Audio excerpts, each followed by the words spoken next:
Station. This is Let Your Voice Be Heard on WHCR 90.3 FM. 낮에는 따사로운 인간적인 여자 커피 한 잔에 여유를 아는 품격 있는 여자 밤이 오면 심장이 뜨거워지는 여자 그런 반전 있는 여자 나는 선어해 낮에는 너만큼 따사로운 그런 선어해 커피 식기도 전에 원샷 때리는 선어해 밤이 오면 심장이 터져버리는 선어해 그런 선어해 아름다워 사랑스러워 그래 너 그래 바로 너 아름다워 WHCR 90.3 FM, New York. 그래 바로 너 지금부터 갈 때까지 가볼까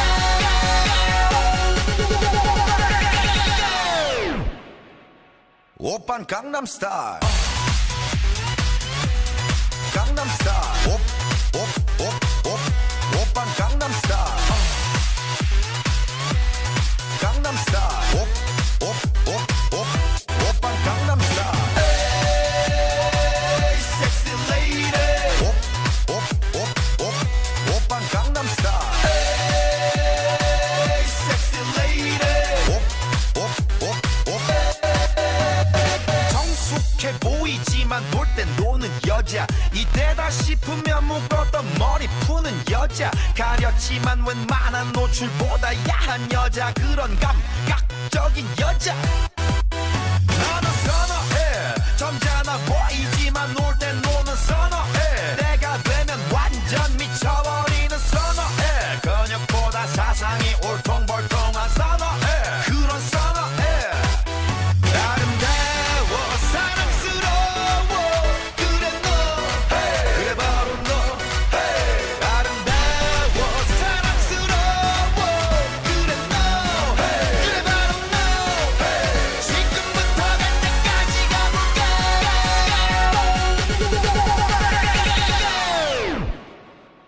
오빤 강남스타일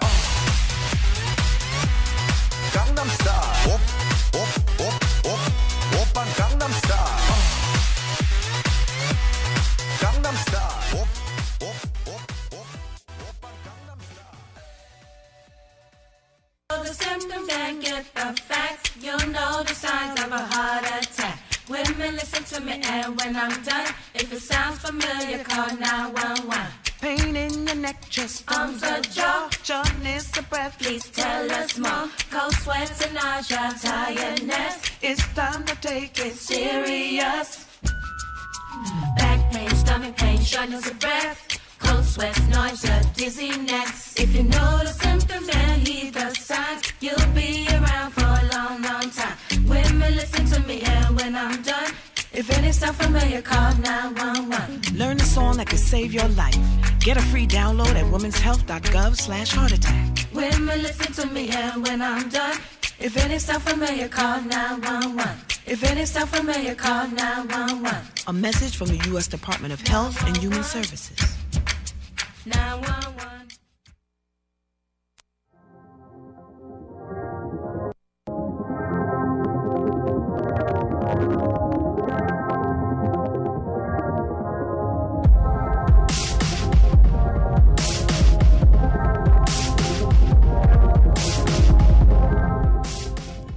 Okay, and we are back on Let Your Voice Be Heard. This is WHCR. I can see Selena's face. She wants to criticize the song choice. What was it? No, I do. I was like, that's Stanley. But I was like, okay, I can get used to this. And shout out to Stan and Man on the ones and twos and YouTubes when the computer's not frozen. So I don't know what song that was. Yeah. Explain that to me, please. Trust my judgment, Selena. The song is actually from AWOL Nation. I Okay. played some of their songs before sale. Mm-hmm. So and the song, it's a pretty good song actually. It's like fun. Remember in the beginning you didn't like it but once it gets into the song, it's a really good song. I'll see if I can ease it in later with the actual lyrics, so you don't have to worry about the awkward intro. Oh, I know, right? I was like, what? I was like, what country is this from? So it's like an intense. Never mind, I can't make that joke. I don't know what that was, I thought but it was yes. just some kind of easy listening. Oh my God, I can't say easy. Yes. That's so weird. This is the music they play in the churches now. Pray to God or go to hell. Oh, what? Oh, Speaking of going to hell, now that we're talking about the sequester, if you What? guys want to call up, the number is 650. No, if you feel like you're Right. gonna go to hell Oh, my because of the goodness. sequester and you can't afford anything, or you won't have overtime, you'll see cuts in your paycheck. Call us up. Share. The number is 212-650-6903. Do not forget to let your voice be heard. Also on our Twitter, which is @BeHeard_radio, and just chime in. With the hashtag going to hell. Because Well, not necessarily, but I mean, I'm just, that's just me, over dramatic. That's how I feel, especially because, like, again, the Metro card's been up. But however you feel. oh man, I don't know how I'm gonna pay for that. Well, Selena. I'm gonna start riding the bike to work. Hey, I would support that. Say, you'll help keep the environment clean, save money. Why not? Well, that might be kind of helpful. Yeah, riding bikes to work. The only way we'll make it now. 2013. Hey, listen. Actually, a lot of European countries, a lot of people ride their bikes just because. I mean, they're a lot healthier and a lot cleaner streets. And good looking. Yes, also that Selena- really great legs. So it's actually a good thing. It's not something that I feel like we only in the U.S. we only go to these things like, I'm gonna start riding my bike or I'm gonna start carpooling when like the gas price is kind of Because high. a bike is How- expensive. It's like $500 for a how- bike. It's true. You can buy. Unless you find one. I bought one for $30 because the guy stole it from somebody else. Yeah, that's what I'm Okay. saying. Like, you can just I'm gonna go back to the hood, go to talk find to one. Andre. Okay, I didn't Okay. do it. I didn't do it. Sammy, my fiance, did it because I felt horrible. Throw about him it. under the bus. I'm sure he stole it because and we negotiated a price. But How anyway. much you would bet next week Selena is gonna call in and say she's late because she crashed her bike into Well, you know an what? ice cream truck? I know, right? Oh, God. I'm No, I horrible. kind of wish as a nation, listen, if stuff like this is going to make us be healthier, better, and better to our environment, go for it. Go ahead. When you speak of something like that, that it becomes a fad, that governments, especially in Northern Europe, have forced those policies upon people. Oh, is that In a- true? well, not by forcing it, but Patricia, you brought up the point that when gas prices are high, so they will tax gas so heavily that you have, like, if you had to pay $10, like this morning I paid $4 for gas, and I was like, that's kind of high. But if I had to pay $10, I'd really reconsider, I'd, right? I'd be much less likely to drive from Brooklyn all the way up here. I'd be like, let me find another. You're right. means And to- I mean, Yeah, let me jog. Like, even though this is taking like a little And it segue, but it's true. In Europe, gas prices are really, really Yeah. expensive. They're, like I said, like $10 a and, gallon, and it has a actually. two-pronged benefit to it. It has one, we end up using less gas, Right. And the people end up being healthier. Exactly. And you also, I think that they charge you a premium, like it's like a set rate. It doesn't really fluctuate like it does here. And I mean, if the price of gas goes down, that's extra revenue that they get for the country. It's made up for with taxes, no matter Exactly. what no matter what, And in that sense, you don't even pay attention to the price of oil You because don't. it's always It's the going to be same. $10 or So listen, whatever. I'm actually, I was thinking eventually you get used to it, you budget for it, and it becomes part of your life. I'm all for it. I think look at the government forcing people to do things even on a city level, and I'm not a huge fan of Mike Bloomberg, but think about years ago when he first came out with the smoking ban, which is something to promote healthier smoking ban in bars. I'm sorry, people were flipping out. They're like, oh no, this is a restriction of my freedom, and now you don't really hear that many people care about yelling about it. Some people will, but. When they Eventually, you get used to it, you adapt, you get part of life, Yeah. and you do have healthier people. I think part of the American psychology is that we are somehow individuals, and we have an obsession with freedom, or at least the perception of freedom. Yeah. I mean, agree. Free to get fat and die Yeah, or smoke Pretty yourself much. to death. And people would defend that to the end because to them Yeah. that's more valuable like than living like a some healthy people will lifestyle. say something like a seatbelt law. They'll say I want the remember I that. want the freedom to fly through the windshield. Well, I guess you could have that freedom. No, that's true. I You want know. the freedom to my child to be crushed to death by the windshield too. But Like I- with the baby car seats. Oh my goodness. But I think some of the other ones are easier because it's public health. Like when you use less gas, there's less pollution, and it's better for everyone. The seatbelt one is actually as a proud liberal. It's actually one of the ones that I'm like, all right, I don't really care if the person next to me doesn't wear a seatbelt. Like I'm saying, it's the driver next to me necessarily. I think it's good It might to be promote mandatory that. for children. So much for bleeding heart liberals. No, I mean, I no. What I'm saying is that's one of the arguments that I can like shrug and be like, okay, I kind of understand what you're saying. Not so much that I agree with it because Yeah. I don't. But but I'm saying like the public health ones, like if I'm in a bar, I don't smoke, so I don't want to have someone smoking near me. It's a Yeah. public health issue in that sense, whereas the public Yeah. safety issue doesn't transfer over to the other individuals quite as directly, is what Exactly. No, let me get your point. And even though Selena before the break was talking about going to hell with the sequestration cuts, like I said, I mean the sequester will affect government spending across the board.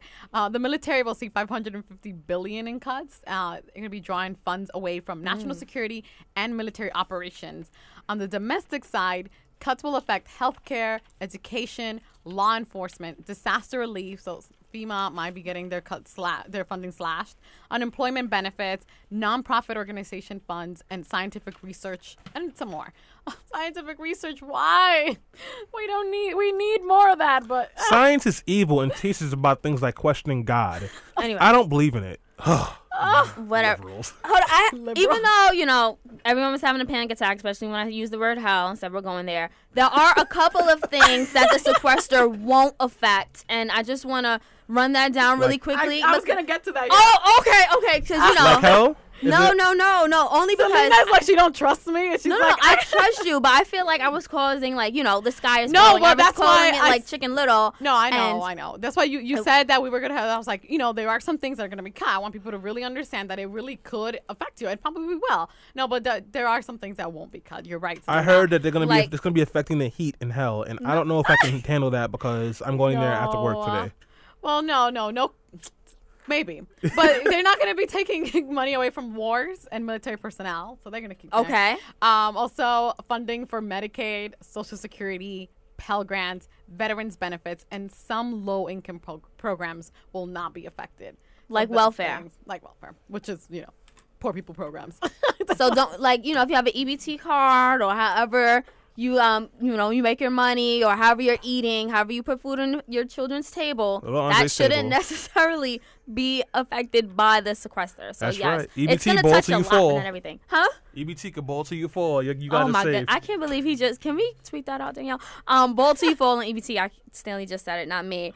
But I think that those one of the things that why people feel like it won't affect us. No, go ahead. You were saying something. No, food stamps as well. A lot of different things. No, it is. So Snap.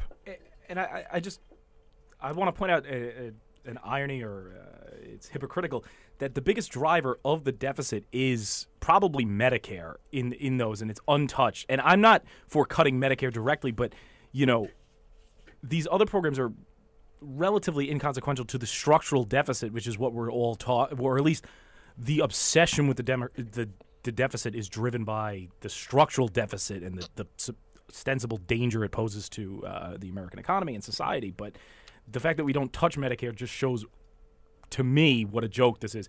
And I'm not. Listen, I am totally for keeping Medicare We know alive you and well. are, you lefty. Yeah, exactly. No, it is, but it is a big chunk of our budget, and we refuse to touch it. I mean, healthcare costs go up and up and up.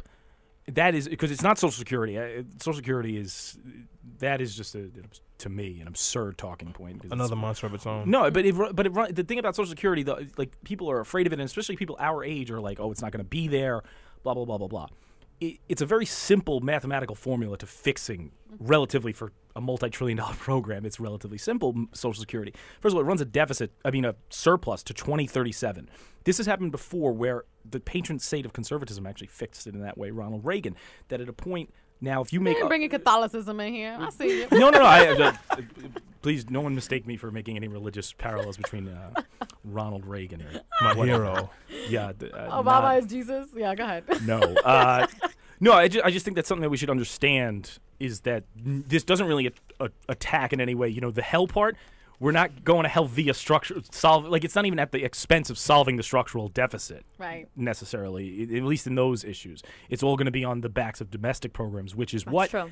ends up strengthening, Patricia brought up the point of Head Start. That's something that has been proven to show great benefits for society. Having that early education is important. Yeah. And it makes it more of a classist system in that sense because, the rich kids who can afford to go to $20,000 a year pre-Ks on the Upper West Side, Yep. they're You still can going to pay go for to it. them. They're still going to go to them. But the people that are cut out of Head Start, they're not like, oh, well, we can't get the free Head Start. Let's just go, I'll send my kid to Dalton. Yeah. That's not going to happen. It's just saying they use Head Start because they can't afford it. I mean, the same thing with work study. Who needs work study? The poor exactly. people. We need it. You don't see trust fund babies being like, oh, you know what, I'm going to work. I'm going to go work in the cafeteria at school. So it does become, and like I said, I mean, we're bringing this to an end, but I mean, lawmakers, I'm going to say tried in, quotation marks to come up with a plan. The Senate Democrats introduced a plan titled the American Family Economic Protection Act.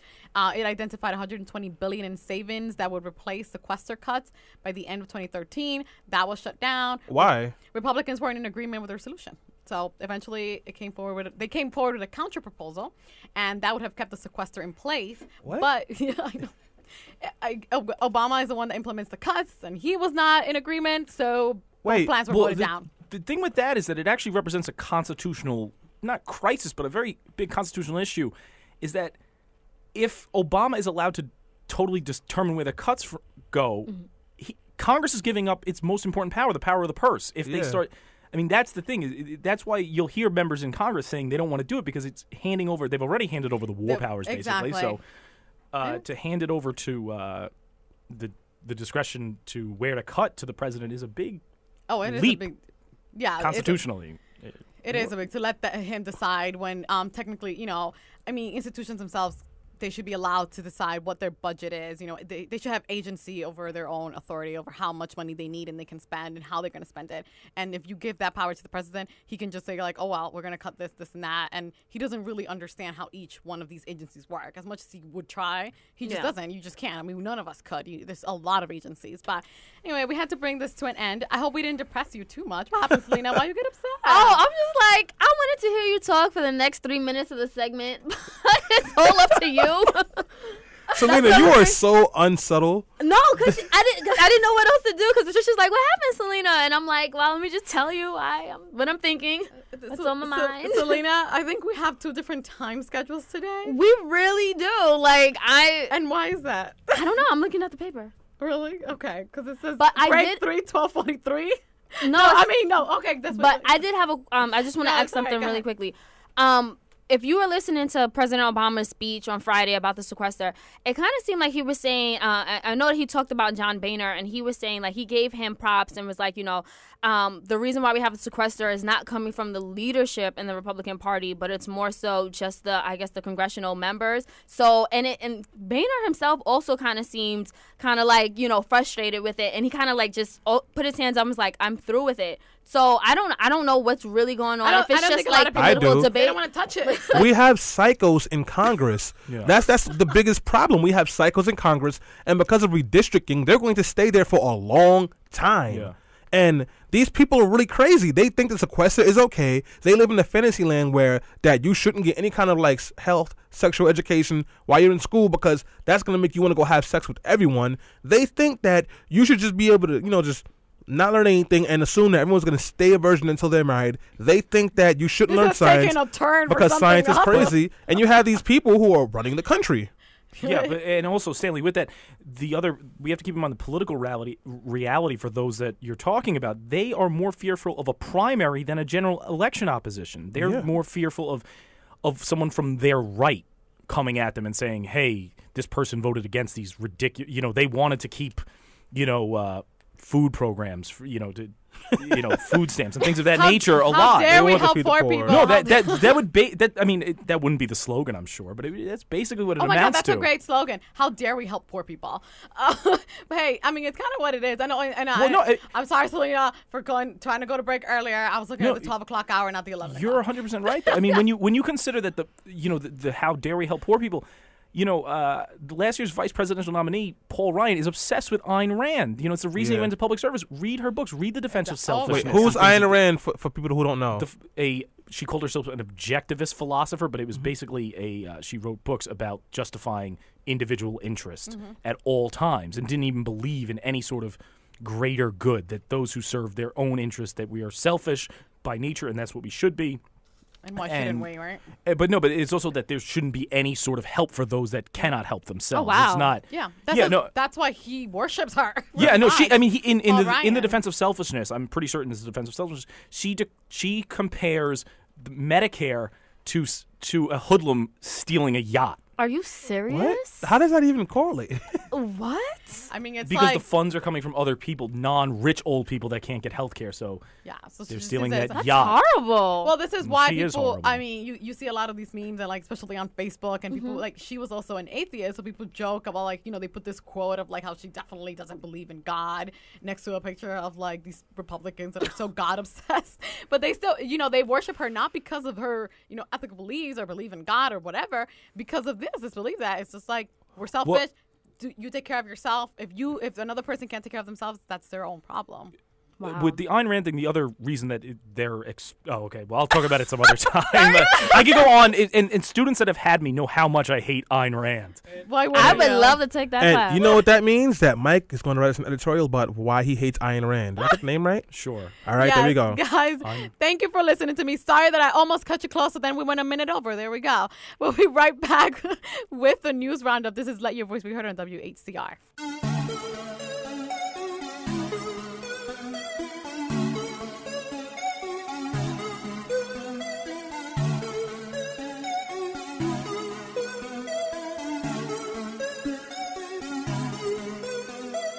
I remember when we first met, you said hi, but I just left.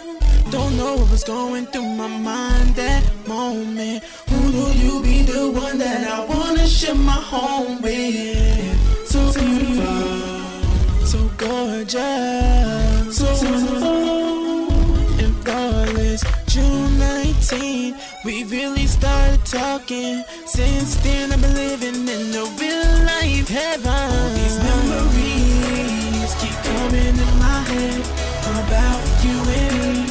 I can never forget all these memories living in my heart about how we first started and we can never part. All these memories about you and me, living a fantasy so happily. All these memories about you and me, living a fantasy so happily. Love how you wrote each other name on our wrists. Over the summer, we shared our first kiss. I felt the magic, then something happened tragic. We stopped talking cause you was mad. Then I realized what I had. I tried and tried to get us back now. September 12th, we started going out. We still together, we haven't broken up. You're my charm, cause you always bring me love. All these memories keep coming in my head about you and me. I can never forget all these memories living in my heart about how we first started and we can never part. All these memories about you and me, living a fantasy so happily. The memories I forgot. And we are back on Let Your Voice Be Heard on WHCR 90.3 FM, the voice of Harlem. And we are the voice for the generation of today. Whatever generation that may be, we are your voice. And you just finished listening to Memories from, I'm going to butcher the name, forgive me. But he was the winner of our Ruler of the Airwaves campaign. His name is Zeke J. Zeke J, yes, the young, talented artist by the name of Zeke J. How does it spell? Zeke and then J A. Oh yeah, I would have said Seki or something. That's what I was thinking. It was Zex. The whole time I would see his name on like the Facebook page, I would say, oh, Zex J Zeki is in the lead. I feel like that's the one name I probably would have got right. Zeki, right? Zeke. Oh, Zeke. Sorry, never mind. I got it wrong Zeke anyway. Meek. All right, but guys, before we go to the news roundup, we want to talk about the campaign that we had called the Ruler of the Airwaves, and I want to give the floor to our PR, Danielle. The floor is yours. Your mic is on. Tell us what this was. We did a campaign to find new artists. So we had, I think it was 4 or 5 artists that came up with this contest. We're going to run it again for next month. So if you guys know any underground artists that you might want to hear on the radio, you can hit us up on Facebook, like our fan page, and write their names on the Facebook wall, and that counts as a 1 vote. You can also hit us up on Twitter with their name and the hashtag Ruler of the Airways, and that'll count as 1 vote also. So just finding new underground artists for us. And bands. And bands, yes. And bands. If you have a band, we would love to hear a band also. All right, so who was this winner now? Zeke J, right? Yeah, yes, he's from Queens. Oh, right. shout out to Queens. Yeah, so Zeke J, we're going to be playing his song. His song is an added to our rotation as the winner. He's also getting a feature article on the website, lyvbh.com, and 2 weeks of free ad space. So that's what the winners get for the Rulers of the Airway competition. We accept all genres of music. We want to hear all genres of music because, you know, our generation, we're filled with artists and performers, and we want you to be able to express your music and your art form and have others hear it, and we want to be that platform for you. So make sure you join in. Yeah, and Now back to the news roundup. Yeah. Like Didn't even know what let's to do. like do this, okay? Captain Yeah. Casual over there. So speaking of entertainment, right? If you were in New York City last week and you happened to be I at was. we all were last week, and you happened to be at the New York Comedy Cellar, you probably had one of the most epic experience of your life, Was or at God least there? of my life. Let me tell you what happened. So on Tuesday night, Chris Rock was doing stand-up comedy. All of a sudden, Dave Chappelle pops up, and those two start going back and forth with zings and just making jokes. All of a sudden, they text Jay-Z, and hold on, but it got better. The night afterward, Dave Chappelle and Chris Rock, they're back on stage at the Comedy Cellar, but all of a sudden, they bring up Kevin Hart, they bring up Bill Bellamy, and they bring Bill up... Bellamy? Yes. Hold on. And they bring up... Oh, and Marlon Wayans. Wow. So these 5 kings of comedy of our generation were at the Comedy Cellar. It was completely unannounced. Did Jay-Z come and do the Cat Daddy as well? I know, you might as well. Or Blue Ivy could have came and It's just like- started like singing with Beyonce. I don't think she's a comedian or famous yet. I think she's still an infant, Selena. I don't know if she's No, gonna... please. She's already doing She's won. flashcards. She's Yeah, dancing. she's already doing She flashcards. dances. In Yeah. case you guys are confused, this is the news roundup where we bring up some of our favorite news stories throughout the week and discuss them. If you want to join in, you can give us a call. Our number is 212-650-6903, or you can tweet us at BeHeard_radio to talk about your favorite stories. I want to talk about something, and Danielle just gave me 3 awesome stories to mention, but I'm not going to mention any of them right now. That's right, Danielle, putting my foot down. Because I want to talk about this mother who killed her son because his penis was too small. Oh, yeah. In Bangladesh? I told you guys size mattered, and now it has been proven. Oh, jeez. That is not Are there true. any more details? What more did she happened? said that she felt that his penis was so small that he wouldn't have good life. prospects at life. And how old was he? 9. Oh my God. She drowned. Mike looks She mortified. drowned him, and then she got him dressed and put him in bed, and then went to She the turned police herself in. station and said that a crime had been committed. Oh my. I think we have to look at it in like a societal context. I mean, it wasn't in the United States. I think it was in Bangladesh.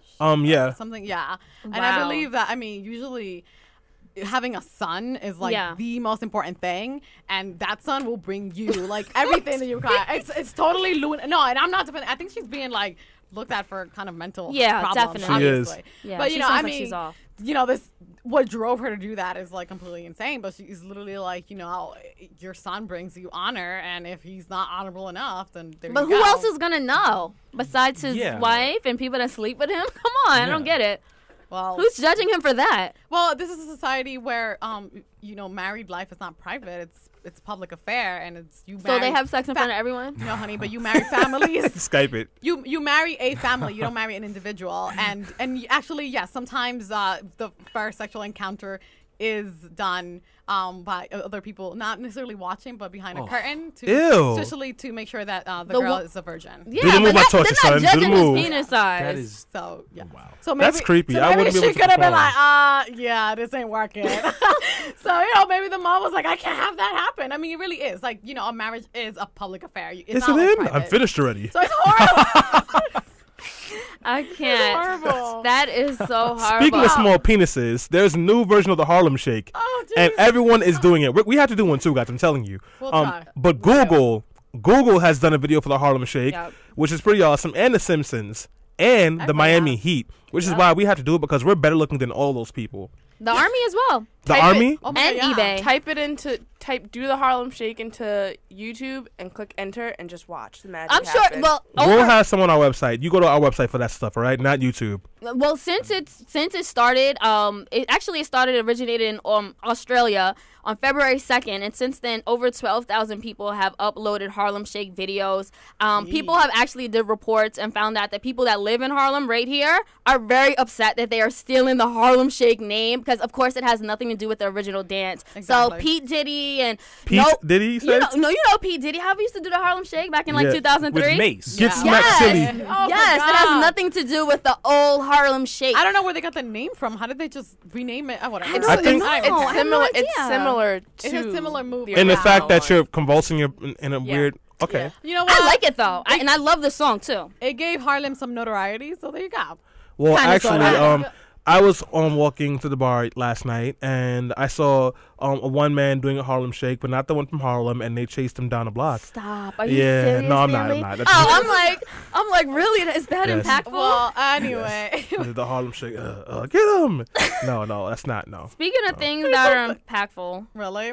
Oh, you want to talk about? You want to talk about something impactful? Because I was going to talk about how Dennis Rodman was photographed with North Korean leader I was Kim just Jong going to talk Un. about that. He went to North Korea Yeah. and he met with Kim Jong-un, and he says that Kim Jong-un is telling him to tell Obama to call him.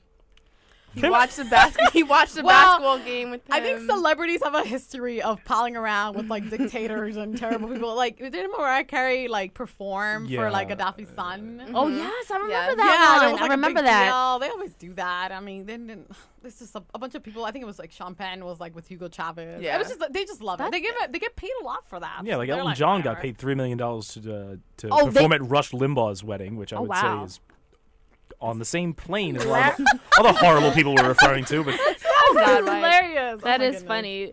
That's Oh, good. crazy. I would actually love to have Elton John at my wedding. He sounds fabulous. I would like to have Rush Limbaugh at my wedding.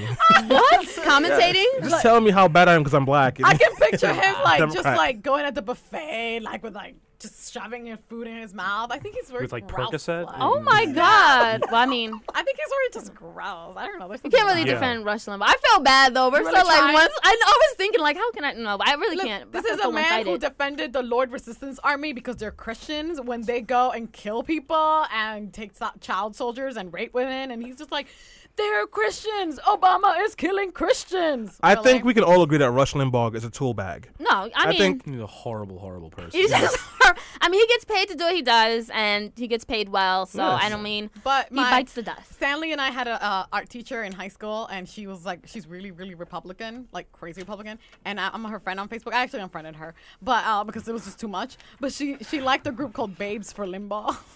She is not a babe. She is not a babe. Unless you She mean had- like rhinoceros, babe. To tell you, yeah, well, she had gastric bypass. Oh God. She got her stomach stapled. And she went from So 900 to 700 pounds. So she's better. Stop. I can't. You know what? I'm not making fun of fat people. That's him. I am. Well, speaking of that, Speaking of fat people, yes. go ahead. The soda ban takes in effect on March 12th. So yes, What if am you I are supposed to do when the best part of me was always you? What? I'm falling to pieces. Yes. So all you Coke lovers and people that love What, to drink what kind of lovers? Coke you talking about, Selena? Coca-Cola. Coke ain't a bad word, Yeah. like Little Poppy says. Oh, God, no. So yes, Wow. if you like to drink soda that's over 16 ounces, starting March 12th, you will not. Well, people are not calling it the soda man; they're calling it the soda inconvenience because you can go to like a grocery store to pick it up, but you can't go to a bodega, which is like totally ridiculous. And oh, the yeah, reason yeah, why yeah. is because anything that's under New York State jurisdiction, law.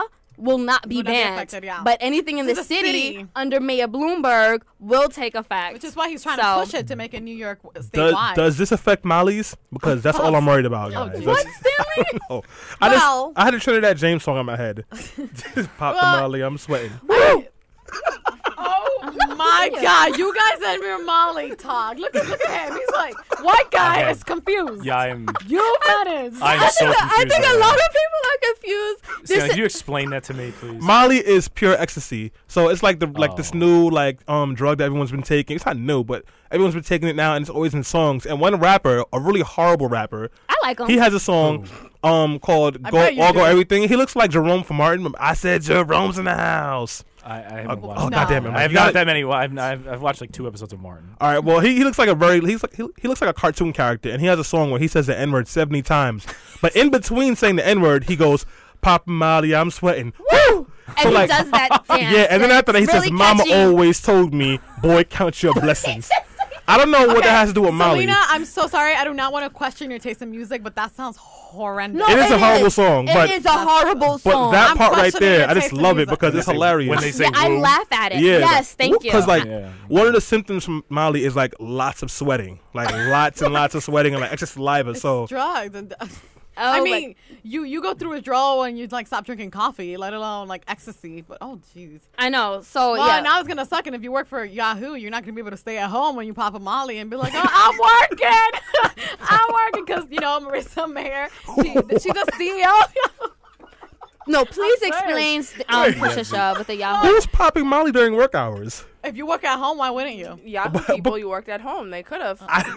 We don't know. I would imagine it's hard to get any work done. Though. I mean, And maybe I've never taken Molly. And I that's just what found out about it Marissa. That's 10 what seconds ago. that's what the CEO of Yahoo, Marissa Meyer, she was like. You know what? You guys are not doing any work. Yahoo is just being ruined. I mean, they're not doing as well as they used to. Google is like beating their butt. So they're But just Google's like, beating everyone. It That's is. not fair. But they need to compete. So then, in order to compete, she ordered everybody to come in to work, and if they have to work from the office, nobody can work from home. Do they even anymore. have any office space for that? I'm sure they do that. Oh don't man. They might. Yeah, There goes that Molly I'm room. sure she checked to make sure that they I'm have sure office space. that, 300 people showed up. Like, where's my desk? I'm sure she did. Share. Go home until we find your desk. But Like, I mean, all right. But what's the controversy with that? Because I know a lot of stay-at-home Well, moms were complaining. I mean, or- it's not so much stay home mom. The people talk about stay home moms because she's a woman and she's pregnant, and they're just like, that's affecting women that are like herself, who's going to eventually need to be home for a short amount of time and would like to maybe work from home.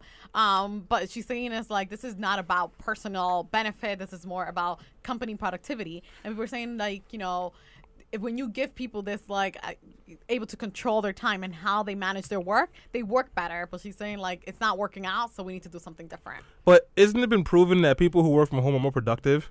I don't know. I think it depends who you ask. It's True. like, one of those studies where, like, depending who's paying you, you're going to have a difference. Yeah, I remember that at one point there was like a study like that in the late 90s that said beef was really healthy, and it was like funded by Dave Thomas. Something That's like hilarious. that. Oh, God. What are you supposed to do when, like, you take too much Molly the night before and, like, you're too tired to get in the car to drive to work? You have to get there But anyway. is that how it happens? Is that how it works, I don't Stanley? know, Selena. I don't take Molly. Or do you? It's not at Honestly, all. I drink beer. I'm all Man for stuff. flexibility in the workforce. I think it makes for better families, Yeah. better health. But you take care is of. it a change for Silicon Valley? Because part of the appeal and just the general branding of Silicon Valley is that they have kind of interesting workspaces. Like Google, everyone they have the nap time and things like that. Ooh, they have nap They have time? something like that. I'm not. Yeah. They have things like that. And they have like gyms and things like that inside the You know- work, so it can make it nicer for you to enjoy working. If Yeah. you want nap time at your job, tweet us, Be Heard _radio. We want nap time. And you probably still won't get it. But you can join in on the you fun might on actually Twitter. get fired. They see that. No, like I work for a really old-fashioned conservative company. They would just die If you try to take a nap? If I tell them, like, we should incorporate that. I Nap mean, time? it was a big deal to tell them hey, can we have some green tea and not just Lipton tea? It was like, that hippie stuff? Okay, fine. Wow. So it's Although they're I really gotta say, resistant to I would change. imagine, at least based on the amount of coffee I drink, it would be pretty tough to take a nap in the middle of the day. Like, Yeah, I'm Not pretty- for me. I used to take naps a lot. too. At work. Okay. when you worked at sometimes CNN. No. I'm just trying to say, like, sometimes you fall asleep in the bathroom, or sometimes you just need to rejuvenate yourself, and you just need to knock out for 15 minutes in order to get the workload done. I've never Yeah. sat in a toilet in my work and fall asleep. Yeah, it's no. No, if they have couches in there. In the I'm trying to toilet? be on the- no, in the Yeah, for bathroom. women's Oh. bathroom. Well, Yeah. when I used to work at Taking a nap, Macy's, yeah. people like used to take naps. They used to go to, like, to the furniture section and take a nap, like be under the covers and Yup. everything, taking naps. Yep. And I hated retail. I hated retail work, and I won't lie to you. I would sometimes on a Sunday when it was super slow, I would just like go to so I'm cleaning up the dressing room and just sit there and read like a chapter of my book. Because it was just so boring, and I was only doing it to pay for tuition, so it wasn't like I was gonna see the money for myself anyway. Yeah. It was like, oh, here's a paycheck for $90 for 30 hours of work. Here you go, Westbury. I'm not a College. good napper. I cannot I only can nap if I'm like at home in my bed or like on my couch. But I really and even then it takes me like a while and I have to set an alarm. I'm just not a good napper. I would not be able to fall asleep anywhere else other than my bed. I'm I not a always napper. fall asleep by accident. Like Friday night, I was watching Batman, and I fell asleep at 11 o'clock. And I woke up at 4 a.m. and didn't know what to do with my life, so I started reading. And That's always the weirdest when you. you wake up at like at an odd time that it's too late or too early to really go to sleep completely. yeah, You know what I hate when you fall asleep and then people like take a picture and they put it on Facebook. Well, I just wanna add on to that. Facebook, latest news, they're actually rejuvenating their news feed. So, the last time Facebook had a new makeover was, I think, like September 2011. So be prepared. March 7th, I think that's the day it's going to drop. There's going to be a whole new Facebook news feed. So don't be shocked. I know everyone hates changes, especially on Facebook. But, yeah, get ready for that. There'll be 10 million groups saying, I don't like the news. I know, It's basically, always- that's what usually happens. Exactly. That's what usually I don't know. happens. I've been on Facebook since it first came out. Yeah. And I've seen this with so many changes. It doesn't even affect me anymore. I'm like, all right, deal So with you're it. used to it? I don't enjoy every single one of them. The latest one, it was like this really big, weird thing, and it was kind of frustrating and annoying. And I hate having to change the permissions to make sure that random people aren't looking at my pictures and or things like that, just to make sure that I know who can access and who can tag me on things. I hate when people tag me on stuff that I don't know. I love that. That I can block people from tagging me. That's what I do, because anytime someone tags me, I just have to approve it or not. Yeah. Right. I hate the fact that Stanley untags or blocks the things that we tag him in at Let Your Voice Be Heard. Oh, I untag myself hate from that. pictures all the time. From Let Your Voice Be Heard? I've been informed that I'm not allowed to do that anymore. So if I get tagged to Let Your Voice Be Heard stuff, I have to let the tag go through. And if you guys have not already liked our Facebook fan page, it is Let Your Voice Be Heard Radio. Yes, definitely. Facebook.com/Let Your Voice Be Heard. Thank you, Danielle. Or our Twitter at BeHeard_radio. And you can see more of the pictures, the unflattering pictures that we put up or I put up. Anyway, that's 'cause you always look at Selena. No, I put up pictures that I don't like of myself too. It's not about that. They want to see us. I only untag myself on really hard pictures. The rest I leave them. I don't mind. So speaking of, really horrible things, or maybe things aren't that horrible, that almost kind of sort of leads us to our next segment. We're actually going to go on a quick break. But when we come back, we're going to be talking about the Voting Rights Act. Some people think that it's very horrible, that it might come to an end. Other people are saying it's about time, it's outlived, it's outdated. We're going to have a debate right here on Let Your Voice Be Heard. Keep tuning in right here on WHCR. Holding on, we knew this day would come. We knew it all along. How did it come so fast? This is our last night, but it's late, and I'm trying not to sleep, 'cause I know when I wake I will have to slip away. And when the daylight comes, I'll have to go, but tonight I'm gonna hold you so close, 'cause in the daylight we'll be on our own, but tonight I need to hold you so close. Ooh, oh, ooh, oh, ooh,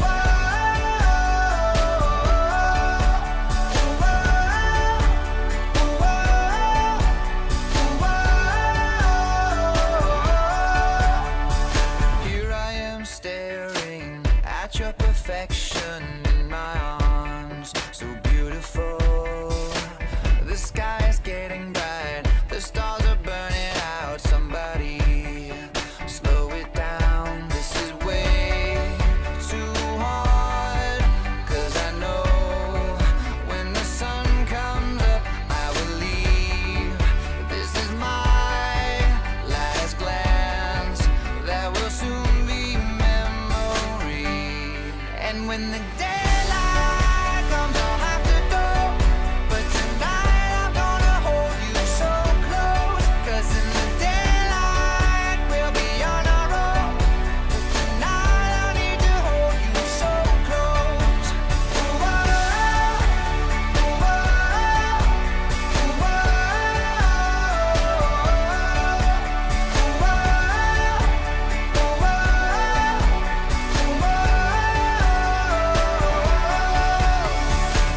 I never wanted to stop because I don't want to stop. Today, this is the topic. Let's talk about sex. How do we handle this issue? There are a lot more risky behaviors than drinking or drug use that affect sexual activity. You might build a community if the police officers make more of an attempt to talk to people. They're going to be people who just don't like the cops. So when we have our guns, then, what's the solution? Do you welcome homosexuals in your church, Pastor? I'm never going to treat you differently. Never going to put you down. I'm going to say this to you, though. I'm not gay. They're not stripping or searching or frisking me. Let Your Voice Be Heard Radio. Every Sunday from 11 a.m. to 1 p.m. And we are back. This is Let Your Voice Be Heard right here on WHCR 90.3 FM radio. So we are switching gears a little bit. Another headlining news story this week has been the Voting Rights Act. If you haven't been following it, let me give you a little feedback on what's been going on. Okay, so on Wednesday, the Supreme Court, they considered overturning the Voting Rights Act. Of course, we know this is one of the key achievements during the Civil Rights era. It happened actually 8 days after Bloody Sunday, in which people in Selma were brutalized, beaten up, attacked by the police officers, all in the name of civil rights. 8 days later, President Lyndon B. Johnson, he signed this into effect. The original LBJ. Yes, the original LBJ. As opposed to LeBron James. Are you serious, Dilly? That's what they call him? That was a joke. God. Always a way to get LeBron James in any segment. He's horrible to clutch. who's the other? Lyndon Even the guests are laughing to you. I see. I know. I hear them. Okay, so thank you, Stanley, for that. So not LeBron James, LBJ. Okay, so what does the Voting Rights Act do, or what did it do? This is what it did do when it was put into effect in 1965. It required several states and counties with a history of racial discrimination to clear election-related changes with the federal government. So let's think back, 1965, what was going on? And if you were a person of color and you wanted to vote, you had to pass like a literacy test, a poll tax. Sometimes they would put a jar of marbles in front of you and tell you to guess how many marbles were in there. And, that was how you got to vote. That seems like a pretty fair test. All right, but Stanley, like, all you had to do is be half Klingon. Klingon, there we go. Oh, God, Stanley. Yes, you guys are racist. That's what it is. Oh, yeah, definitely. Against Klingons? Yes, duh. So at the heart of the law is Section 5, which, again, it requires states to receive pre-clearance from the federal government before applying large or small changes to the voting system. That could mean moving a polling place or redistricting an entire state. So I need you guys to stay with me, because I know in the post meeting a lot of times we're like, hold on, I didn't get it. So I need you to, Section 5 at the heart of it, this is the centerpiece of the bill. Good.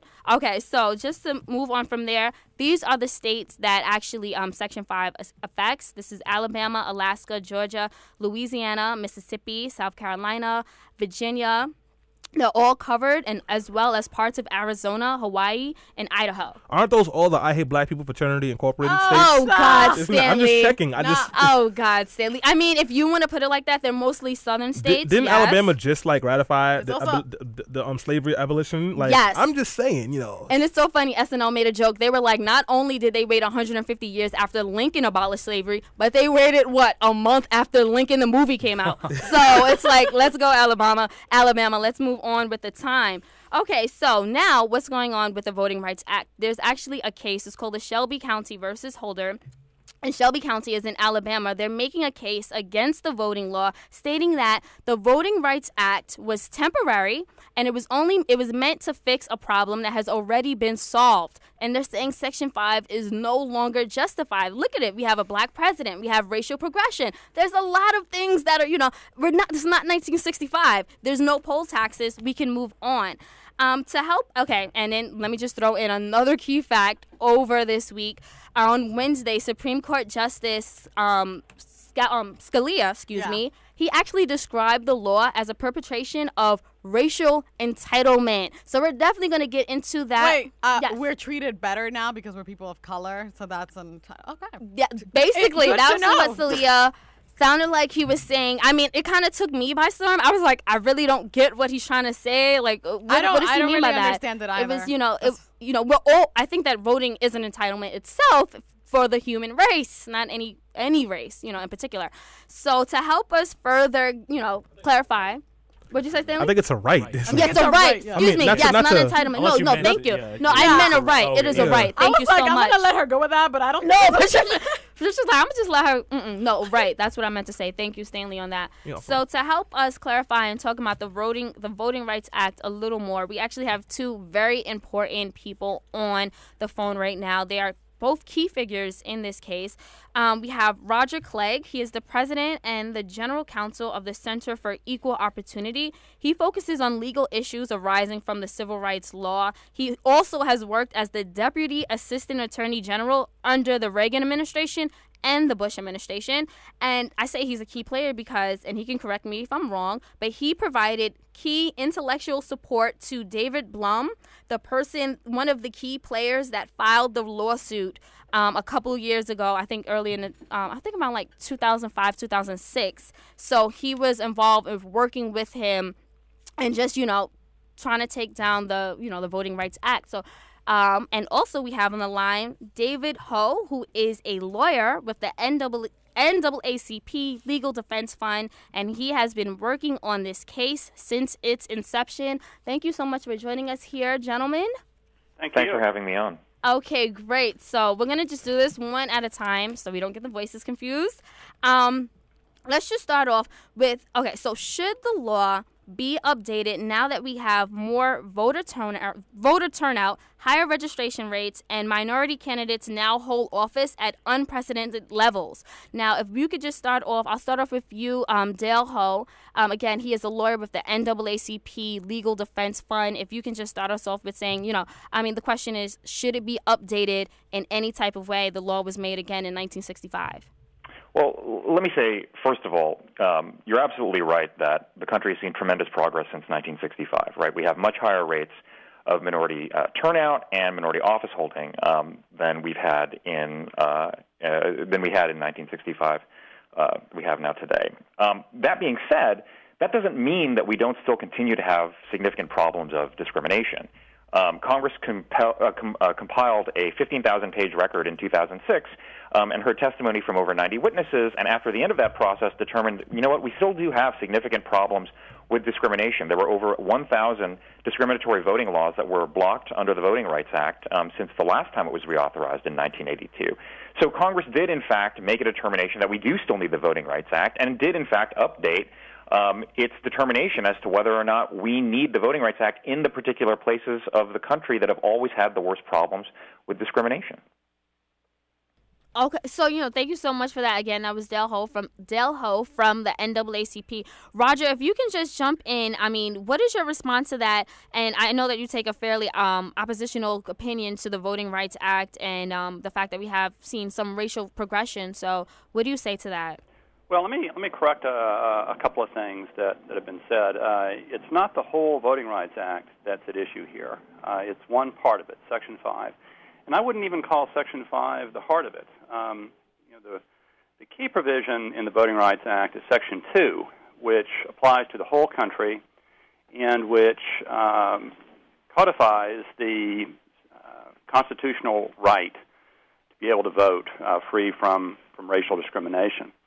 And I would also say that the sort of weird way that Section 5 is written, it's not only does it cover the states that you cover, which are mostly in the that you talked about, which are mostly in the Deep South, but I think you mentioned Alaska, some parts of California, New Hampshire, 3 boroughs in New York City are covered, but not all 5. It's just a very weird sort of mechanism as it works now. And by the way, it's also Ed Bloom, not. Oh yes, thank David. you, Ed Bloom.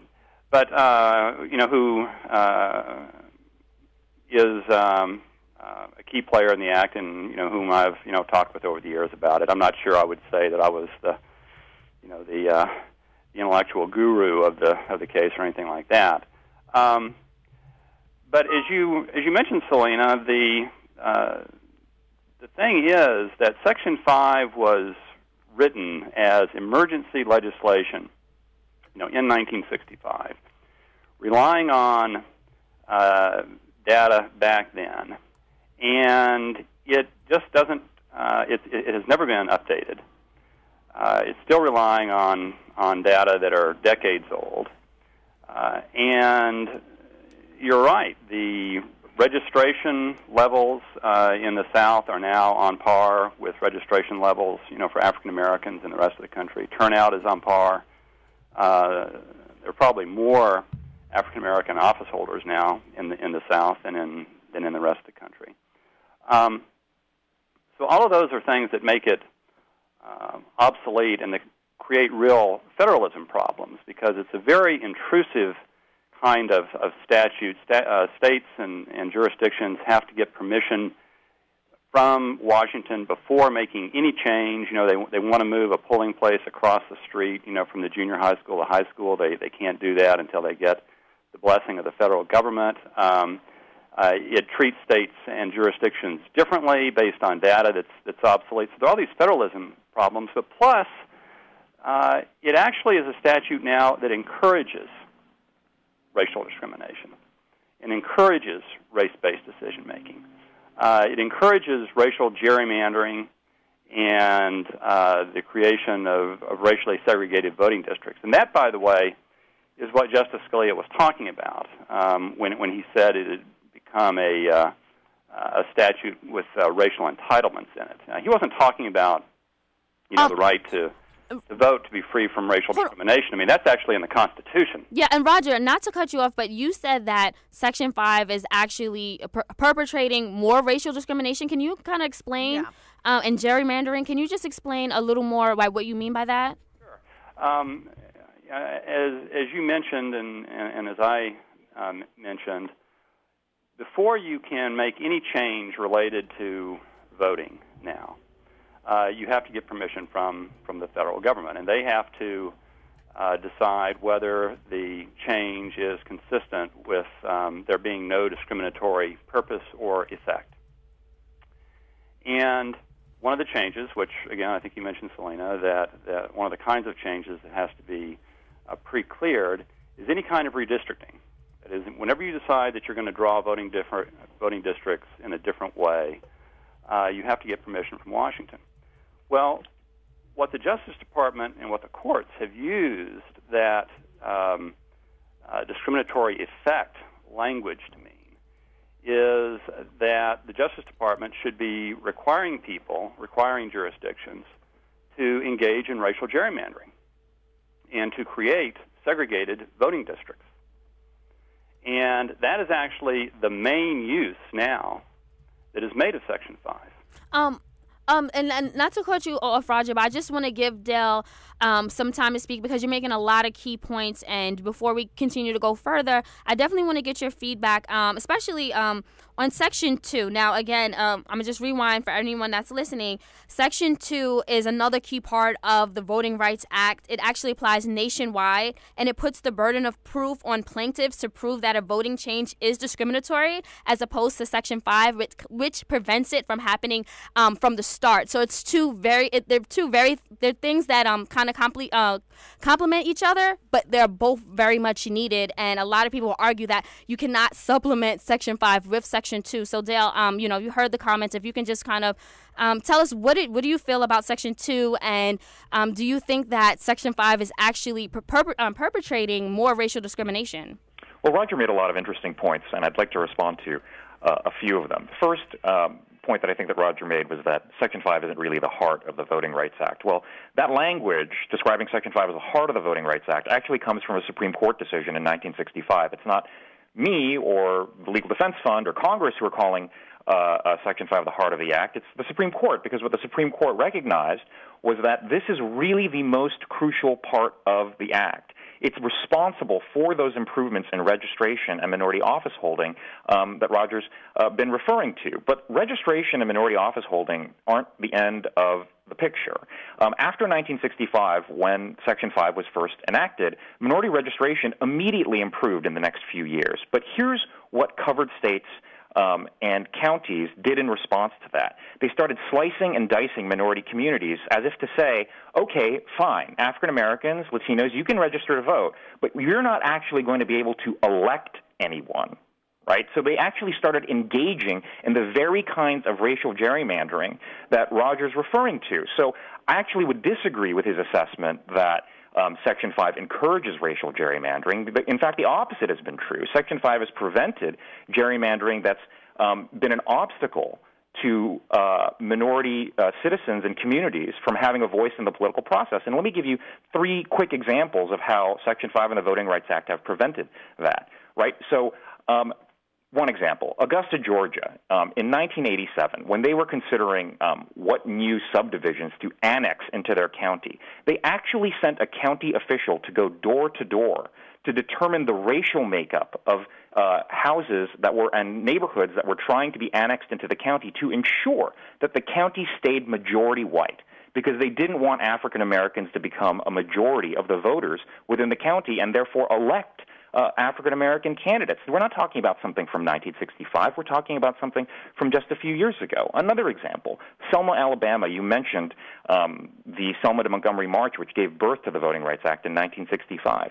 During the 1990s, Selma, Alabama sliced and diced its African American community every which way to make sure that African Americans, who had become 60% of Selma's population, could never elect a majority of Selma's city council. They had to be stopped under the Voting Rights Act from doing that 5 times during the 1990s. Again, we're not talking about the 1960s. We're talking about something pretty recent. And then just last year, the state of Texas was found by a 3-judge court in Washington, D.C., that they intentionally discriminated against black and Latino voters when they redrew their congressional districting plan. That's not 1965. That's 2012. Something that's remarkable about that, 2 of those 3 judges were appointed by George W. Bush. So wow, and not to cut you guys off, not to cut you off, Dale. I'm sorry about that, but you're making a lot of key points. Basically, what you're saying is Section 5, the Voting Rights Act, is still very key and influential in preventing voter suppression and racial discrimination when it comes to voting. And one of the key terms that we keep referring to is gerrymandering. So thank God we have Mike here. Mike, if you can just fill people in on what is gerrymandering before we get back into this debate. Gerrymandering is drawing the district lines for electoral districts every 10 years. Some would say it allows the elected officials to choose their voters, and it depends on who's doing it, but it's just how you want to draw the lines, congressional or even state level. It goes from there. So however you want to draw them, who's in, who's out. Depends on the side of the block you're on sometimes. Thank you so much for that, Mike. Again, if you guys are just tuning in, we're talking about the Voting Rights Act. You can call in. The number is 212-650-6903. I actually think it's time for a break right now, and that just happened so coincidentally, but hey, I'm ready for it. So keep tuning in. This is Let Your Voice Be Heard. Again, we're talking about a debate. Should the Voting Rights Act is it outdated? Is it outlived? Should it be changed? Or do we still need it here to fight against voter suppression? We're going to talk more after this quick break, so keep tuning in. Blow it up, that's how we ball out. Throw it up, watch it all fall out. Blow it up, that's how we ball out. WHCR 90.3 FM, New York. Gonna get a refill. Still got more money. Strippers going up and down that pole. And I still got more money. 4 o'clock and we ain't going home. 'Cause I still got more money. Money make the world go round. Still got more money. Dance make your girl go down. Still got more money. Lot more where that came from. Still got more money. The look in your eyes, I know you want some. Still got more money. Oh, all I see is signs. All I see is dollar signs. Money on my mind. Money on my mind. Throw it up. Watch it fall from the sky. Throw it up. Watch it all fall out. Blow it up. That's how we ball out. Throw it up. Watch it all fall out. Blow it up. That's how we ball out. That's how we ball out. That's how we ball out. That's how we ball out. That lake costs $100 bills. I still got my money. Good morning. I am Sister Glossary Holmes, asking you to stay close to WHCR 90.3 FM in New York. On the Sweet Spirit of Victory program, Sister Mary Jefferson and I, Sister Glossary Holmes, are on from 4 a.m. to 8 a.m. every Monday morning. The Sweet Spirit of Victory is the most trusted spot for gospel and gospel classics. The Sweet Spirit of Victory, right here on WHCR 90.3 FM, the voice of Harlem.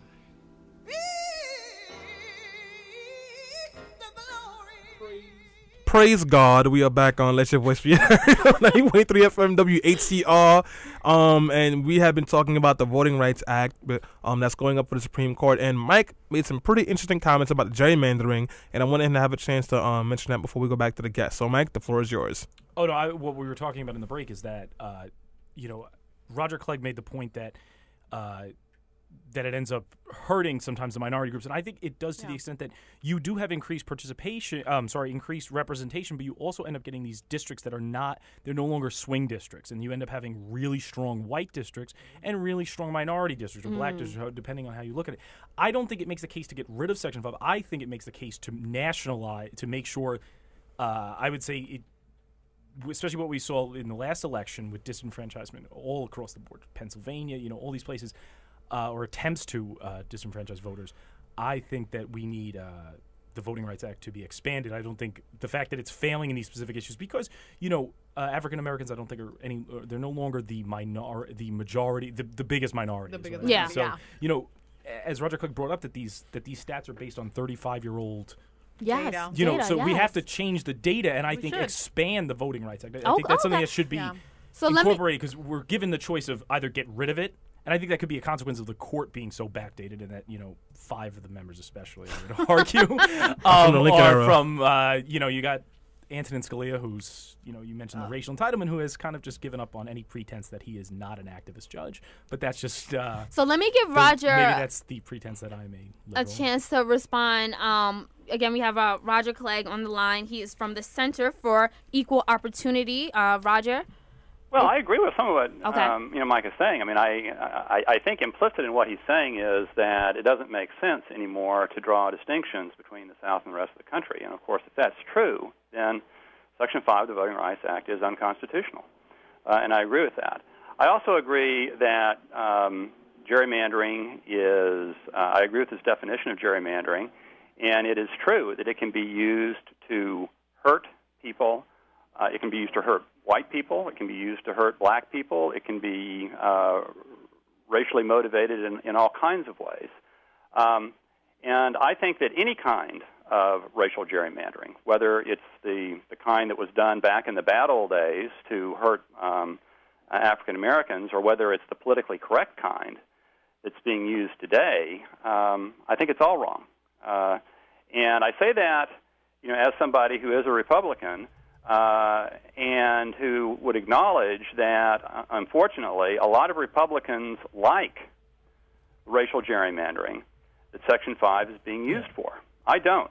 I think that it's not something that either party should be engaging in. I think that racial gerrymandering is wrong. But do you think that not acknowledging, or not that you're not acknowledging it, but the fact that we're looking to get rid of it here and not looking to expand it, I think it kind of equates to throwing the baby out with the bathwater. I mean, we have racial problems and we have issues here in our electoral system, but to say, well, this step was made forward, now we're going to take one step backwards and then maybe hope that we can... I don't think it, in 2013 it is a step backwards, because I think that what Section 5 is being used for now, most of the time, is racial gerrymandering, which is a bad thing, which is not good for race relations, which is not good for African Americans. And it's not taking a step backwards because the kinds of violations that were being talked about can be attacked under Section 2 and other voting rights laws. So you're not losing anything worthwhile. Can you by getting rid of Section 5, and you're gaining, you're taking a step forward because you're getting rid of this racial gerrymandering. Let me just get Dale Hull back into the conversation again. He is a representative from the NAACP Legal Defense Fund, and another question of the Voting Rights Act is the constitutionality of it all, and that's kind of what we're talking about right now. So, Dale, if you can kind of explain, because we do agree that Section 5. Originally, what it did before is not, I'm sorry. Woo, I'm having tongue tied. But Dale, if you can kind of explain, is it constitutional or is it unconstitutional, Section 5, which we just heard? Well, we were defending the law, so obviously we believe that Section 5 is unconstitutional. And the Supreme Court has actually agreed with that proposition 4 times over 4 decades. This issue has been litigated a number of times, and the Supreme Court, in an unbroken line of decisions, has always upheld the constitutionality of Section 5 of the Voting Rights Act, in part because we still have problems with voting discrimination. Roger and I agree on one thing, which is great, that we both believe that racial gerrymandering is a bad thing. I think where we disagree is he thinks that it's the bad old days, that these things, don't happen to minority voters anymore. And the example that I just pointed out to you from Texas happened last year. So these things are still happening today to minority voters. It's not 1965, it's 2012. And when you continue to have these kinds of problems, you continue to need things like Section 5 of the Voting Rights Act. That's one reason why it's constitutional. The second reason is that it's really up to Congress to make these kinds of determinations. One of the questions that was asked at the hearing on Wednesday was, who makes that decision? If Section 5's constitutionality hinges upon whether or not we still have a lot of racial discrimination in voting, which body of our government is the best situated to make that determination? Is it the court or is it Congress, right? Congress is a legislature which is sort of institutionally designed. I mean, we all have problems with Congress, right? A lot of people don't like Congress. I know where its approval rating stands in the polls right now, but at least Congress is a body that's sort of institutionally tasked with making empirical determinations based on hard data and then making policy judgments on the basis of that data. The court is not really designed to do that. And I think, a really telling example was Chief Justice Roberts tried to quote some census statistics during the oral argument about how low African-American turnout is in Massachusetts compared to Mississippi, but it turns out the census director came out and said, that data was wrong, actually. I mean, this is not something that courts do, crunching numbers. It's something that Congress is designed to do, and that's why the Constitution expressly gives the power to make these kinds of determinations to Congress and not the courts. And hi, Dale. This is Mike. I have a question. Do you? And I guess I probably know the answer to your question. Sure. But do you think you can separate, the legal argument from this, or even, like when he refers to the bad old days, can you separate the legal movement against the Section 5 of the Voting Rights Act from the political movement to disenfranchise voters across the board? That's what I'm wondering. I think that's precisely the point that we're making here. This is really a kind of political judgment that ultimately has to be made. It's really not. Courts usually aren't in the business of asking questions like, is there still racial discrimination in society? Justice Kagan, asked the lawyer for Shelby County, Burt Ryan, who makes that decision? Who is, can objectively say, is there still racial discrimination in voting? And Mr. Ryan said, well, that's up to this court. And Justice Kagan sort of backed off and said, well, that is a very new, broad power you're giving us, because the court has never assumed that sort of power before. It was really kind of a remarkable statement. I would add that's a consequence of the demographics of this country now and the political realities of the country that the conservative movement in this country needs to rely on the court to get a lot of their things done, because just in terms of voting, they're not going to get it done on a base. If it goes to democratic principles of voting, goes to the people, you can't get it done. It's just not possible. So now, I think the conservative movement in this country is looking to the courts to be the thing that they've decried for so many years. That the activist judges, you're going to see stuff like that. Right. Well, I think you're right that some groups, when they lose in the legislature, they go back to the courts. But let's not underestimate the sort of political power and the legislative power on the other side here. I mean, all of those voter ID laws, for instance, that you were talking about, were passed through legislatures, right?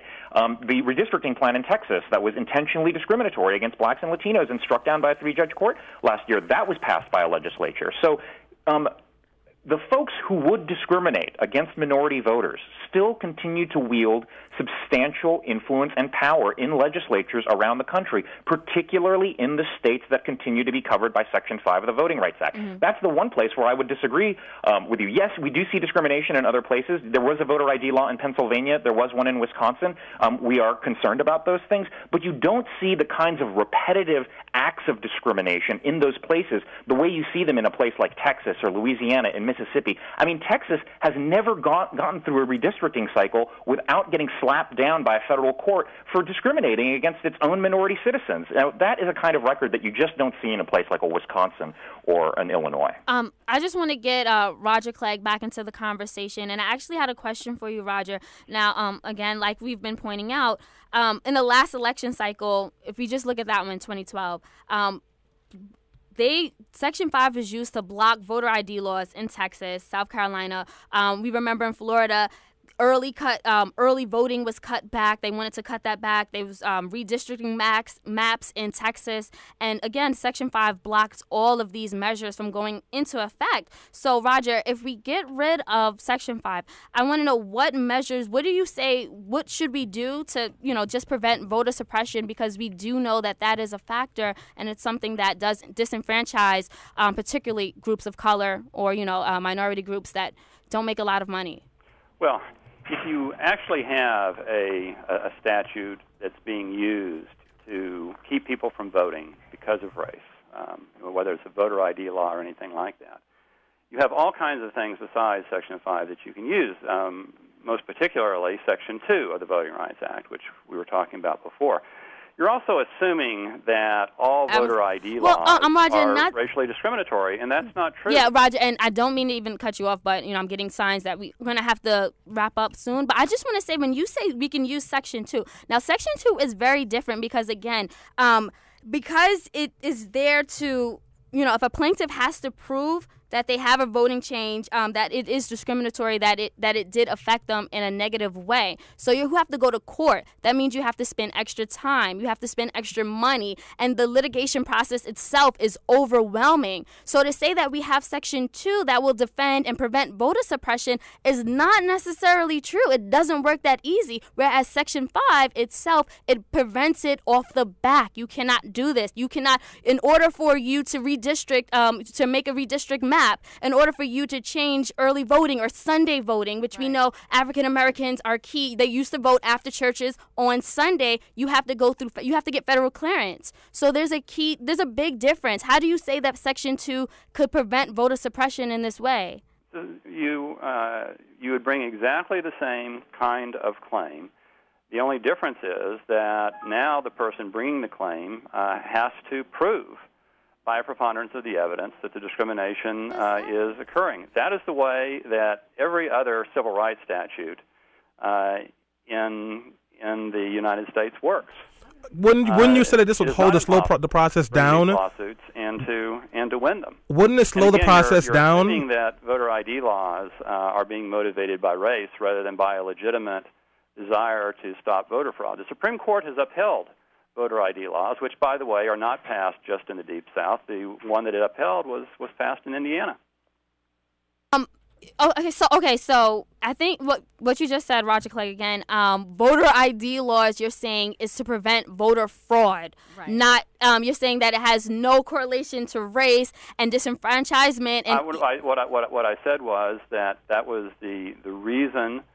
Typically that they are passed. Now, if you think that in a particular case a voter ID law is being passed for racially discriminatory reasons, then that's a lawsuit that you should bring. Voter fraud rarely happens. You should prove it in court. Voter fraud rarely happens, though. I mean, literally, how it's been much money statistically would proven. it take to prove? I mean, well, we're going to get Dale back in the conversation. He's a lawyer. I mean, yeah, if I think that I was disenfranchised, how would I prove? Could I? Right. As a, I don't make a lot of money. I don't have a lot of time. How could I do that, Dale? Like, how would that happen? It's just like, also, how do you bring the proof? What proof do you have? Yeah. I mean, it's very challenging. Voting rights claims under Section 2 are very, very time-consuming and very expensive.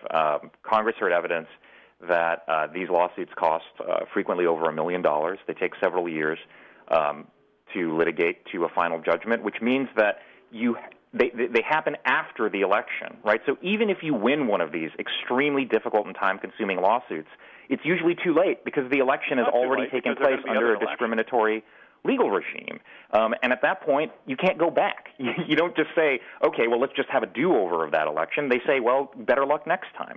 So that's really, I think, a key reason why Section 2 is inadequate to protect the fundamental right to vote. Now, one thing that, Roger was talking about is how, you just have to prove your case under Section 2. Well, that you also have to prove your case under Section 5 of the Voting Rights Act. I mean, the burden of proof is technically on the jurisdiction to prove non-discrimination, right. But as a matter of practice, no jurisdiction ever gets their voting laws blocked just because they fail to prove something. Usually, either the Department of Justice or ordinary citizens still have to prove that a voting law is discriminatory in order to get it blocked under Section 5. The key, though, is that Section 5 prevents that law from going into effect until we determine what its effect is actually going to be. And that's really why we need it instead of just Section 2.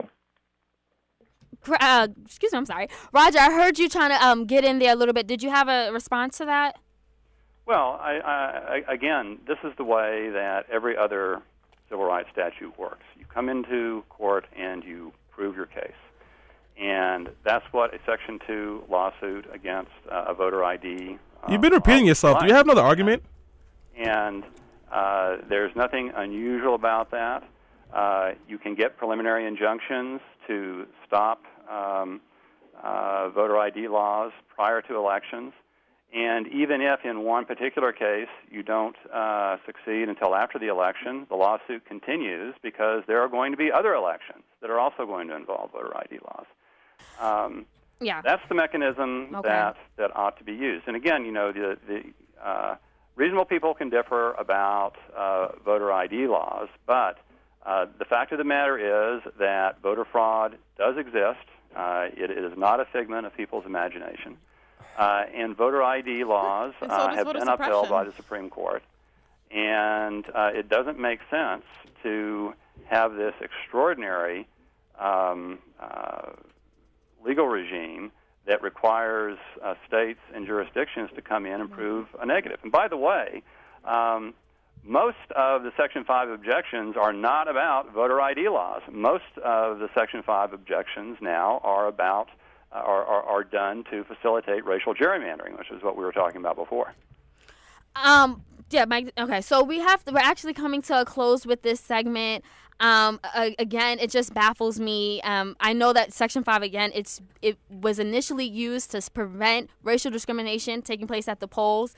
Again, we've heard from Dale, and we've seen countless times just in 2012 election itself how it was used to stop voter suppression in different ways. And again, this voter suppression that was proposed by Republicans in the last cycle, it was proven to disproportionately hurt African Americans, minorities, more so than anybody else. But we have to come to a close. So I just want to know, like Dale, if you can just wrap us up a little bit and tell us what is the next steps, and do you foresee the Voting Rights Act, or at least Section 5, actually being overturned or eliminated?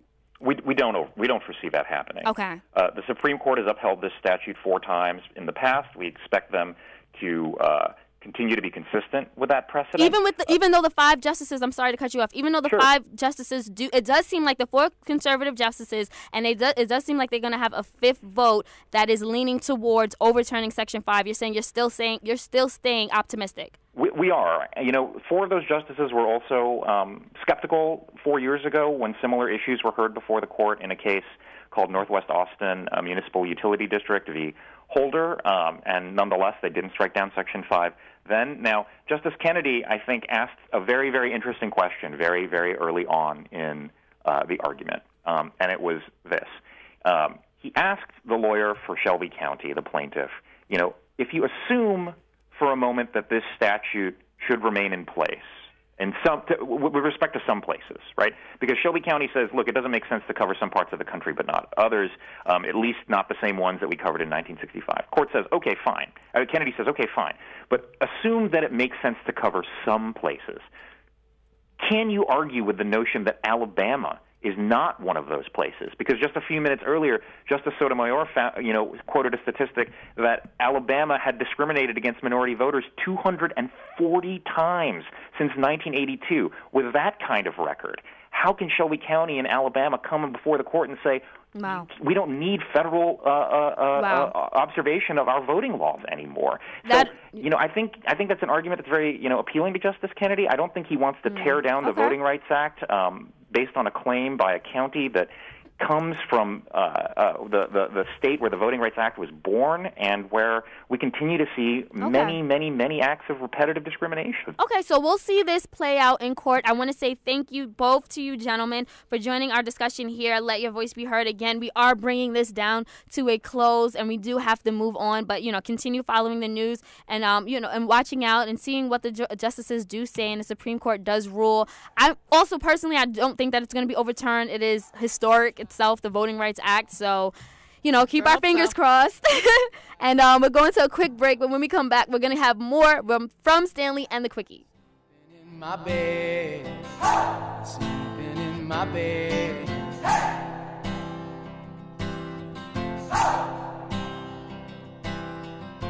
So show me family, all the blood that I will bleed. I don't know where I belong, I don't know where I went wrong, but I can write a song. I belong with you, you belong with me, my sweetheart. I belong with you, you belong with me, my sweetheart.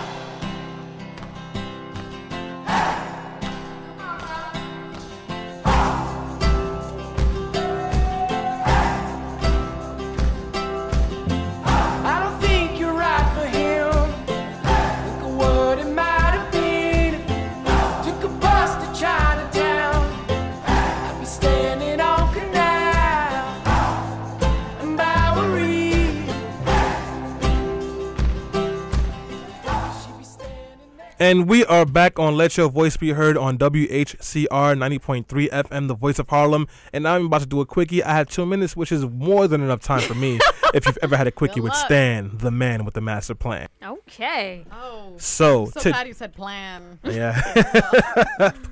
I got all the plans right in my back pocket. So for this quickie, we'll be fracking it up. And if you guys don't know what I'm talking about, I am talking about hydraulic fracturing. If you have been keeping up with the news or if you watch TV, you may have seen commercials promoting natural gas, saying it's the next wave of energy. It's super awesome. It'll power your houses up. And Obama has been saying that, natural gas is the next way to energy. It's going to remove our dependence on oil. Politicians seem to love it. So what we have now is this thing of natural gas is awesome. What is it? It's natural gas that comes from the ground. That's why it's so great. But a lot of environmentalists are against it. And here's why. The process of removing the natural gas is a process called hydraulic fracturing, or as I say, hydrofracking, or if you're nasty, fracking. And that process is pretty much you're drilling deep into the ground, usually next to like some sort of water supply or a well, and then you're pumping millions of gallons of water filled with a cocktail of chemicals, benzene, iodine, nitrogen, etc., etc. Every company has a different cocktail. You're pumping it into the ground at like high pressure levels to crack the rocks apart. Once those rocks are cracked apart, the natural gas comes out. You collect it, you have natural gas. Yay, right? No. The reason that environmentalists are against this is because A, you're drilling into the ground. B, you're taking millions of gallons of water, putting all sorts of chemicals in there, and then pumping it back into the ground, which A, messes up the soil, the irrigation. B, can contaminate the water supply. And then C, when the natural gas comes out, it is filled with all kinds of chemicals that also messes up the environment around it. Now, one of the big things that one of the biggest effects from hydrofracking that most people know about who know about hydrofracking is a flammable water, because the water becomes so contaminated that if you light a match on the water, it will burst into flames. If you drink that water, you can get some issues inside of your body. If the water spills on you, you can get chemical burn, you get brain lesions, hair loss. It can even lead to cancer. Fracking has been happening all over the United States. They're trying to get it going in New York City. They've been pushing to, there's been some pushback, but we don't know what's going to happen in New York. It's happening in Ohio, Pennsylvania, Arizona. And along with, the fracking process, the water that they use to break the rocks apart, they put chemicals in there. There are so many chemicals in there, you cannot take it to a regular water treatment facility to clean the water because they don't have the technology to clean it, which means you'd have to build entirely new facilities just to clean that water. We don't have them. So if that water gets into your regular water supply like it did in Pennsylvania, you're in a lot of trouble. So that's what hydrofracking is. Those are the effects. It's up to you guys to decide, whether you want to, have fracking or not. There are some organizations that talk about it. Frack Action, Stop Fracking, NIPERG. They're also very active in talking about the situation. But if you want to find out from the other side, you can go. I mean, honestly, there's always two sides to the story. I can't believe you said hair loss. Yeah, Selena, I just got my perm. I can't lose my hair. Well, no, the thing with this, coming from an engineer who studied this stuff and studied actually how to engineer it, as in me being the one who designs the systems for hydrofracking. they're not generally unsafe. They're like the mechanism that we use is not necessarily something that is going to be unsafe anywhere you use it. I mean, a lot of countries use natural gas. Egypt being one example. Egypt, of course, what it is in the middle. They have a lot of desert area, and they're not near a supply of a lot of people. And if you use the technology well, it doesn't have to be horrendous. It doesn't have to have these effects. But we don't have a lot of oversight to make it safe and to protect people. And this is why it becomes a problem. It's not necessarily the technology that you use to extract natural gas from the soil, because we use this technology for absolutely everything else, including just even getting water sometimes in areas that are not difficult to get. It's just like we're not using the best technology to not contaminate the soil around it, and that is getting into the water, and that it gets into your home. Yep. That is really the problem, and that needs to be addressed. Yep. So until we address that, I, for one, am not for fracking. Figure it out on your own, guys. But this has been another exciting episode of Let Your Voice Be Heard. We had some great conversations. Interesting ones, too, as far as voting rights go, but, that's for another conversation. Can't wait to be here with you guys again next week. You can always go to our website for the latest articles and editorials from everyone, including we got one coming from Mike talking about, I think, is gerrymandering, what's that? Ian Rand. You wanted me to write about Ian Rand. There we go. Sorry. Ian Rand. But, guys, until then, we'll see you later. Thank you so much for listening, as always, and we are out. This is Zeke J and his song, Memories.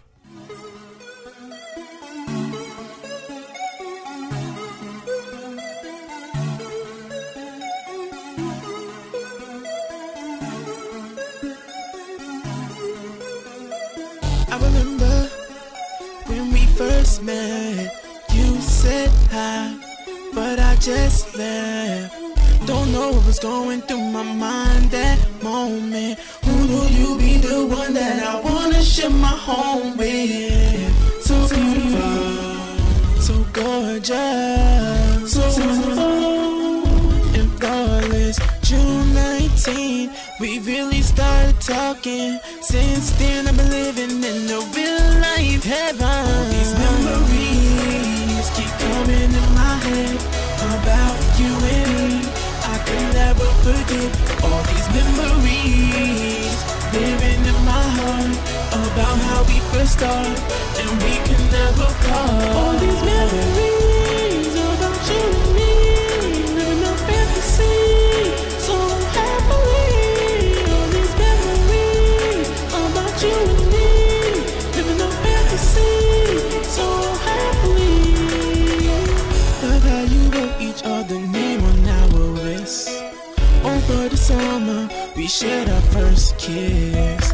I felt the magic, then something happened tragic. We stopped talking cause you was mad.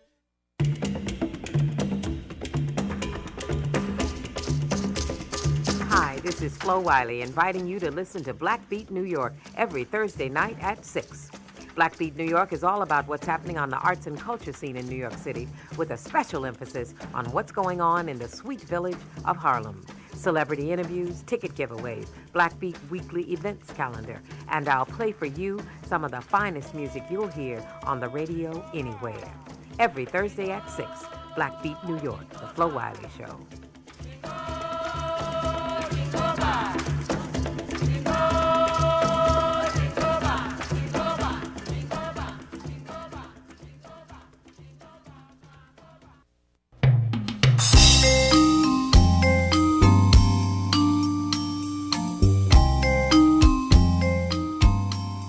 Greetings, this is Honey from Harlem 411. Tune in to Harlem 411 Friday nights at 6 p.m. to 8 p.m. for information on health, education, housing, community events, and more. Harlem 411 serves information to you with the opportunity to call in with your questions. Harlem 411, produced to serve the community's needs. Let us serve you with information. Friday night, 6 p.m. to 8 p.m. on Harlem 411.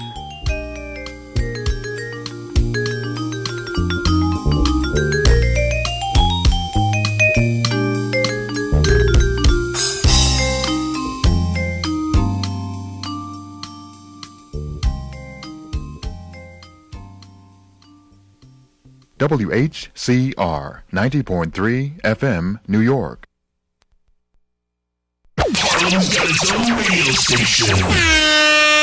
Once again, back is the incredible Whcr 90.3 FM, the voice of Harlem.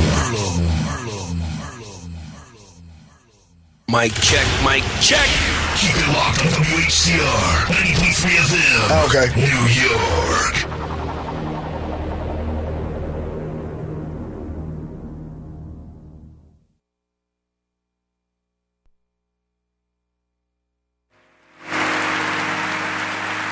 I still hang around,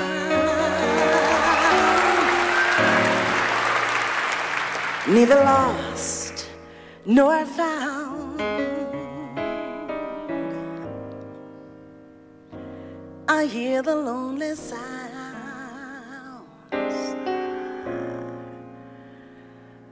of music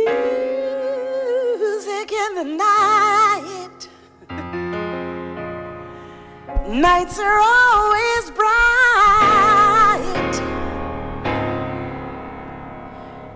That's all. Sister Randy Crawford on hold, ladies and gentlemen, and this is WHCR 90.3 on the FM dial, coming to you from the campus of City College in Harlem, USA. The program that you're about to hear, The Communicators, does not reflect the views, attitudes, whims, deeds, or any other proclivities of the management of WHCR, nor that of the administration of City College. However, the program does reflect the research done by the participants in the program, live and live in color, in studio by phone interview. And of course, there is you, ladies and gentlemen, brothers and sisters, the first-class citizens of the world. I'm Brother Leroy, along with Brother Sinkay and Charlie Wilson, thanking the Most High for blessing us with another day on the good earth, another day to do some good deeds for ourselves, our families, for our community, and be better human beings. And therefore it might catch on with those people who have been running the world since 1492, polluting it, etc., getting us to want to be other than ourselves. This program is dedicated to getting black people up off the dime to do for ourselves what we have been conditioned to wait on others to do for us. To God belongs the glory, and we thank the Most High for blessing us to be with you and you to be with us. You'll have the opportunity to call in 212-650-6903. Not right now, please. You'll have the opportunity of calling in 212-650-6903. Please, not now. But stay tuned. We'll be right back. Get 'em in, get 'em in. That sun is hot and plenty bright. Let's get on to business and get home tonight. Bid 'em in. Auctioning slaves is a real high art. Bring that young gal, Roy, she's good for a start. Bid 'em in, get 'em in. Now here's a real good buy, only about 15. Her great-grandmammy was a Dahomey queen. Just look at her face, she sure ain't homely. Like Sheba in the Bible, she's black but comely. Bid 'em in. Gonna start at 3. Can I hear 3? Step up, gents, take a good look, see. Cause I know you'll want her once you've seen her. She's young and right, make a darn good breeder. Bid 'em in. She's good in the field, she can sew and cook. Strip her down, Roy, let the gentleman look. She's full up front and ample behind. Examine her teeth if you got a mind. Bid 'em in, get 'em in. Here's a bid of 3 from a man who's thrifty. 325, can I hear 350? Your money ain't earning you much in the banks. Turn her around, Roy, let 'em look at her flanks. Bid 'em in. 350's bidding, I'm looking for 4. At $400, she's a bargain sure. 4 is the bid, 450. $500 now, look alive. Bid 'em in, get 'em in. Don't mind them tears, that's one of her tricks. 550's bidding, who'll say 6? She's healthy and strong and well equipped. Make a fine lady's maid when she's properly whipped. Bid 'em in. 650, don't be slow. 7 is the bid, gonna let her go. At 7 she's gone. Pull her down, Roy, bring the next one on. Bid 'em in, get 'em in, bid 'em in.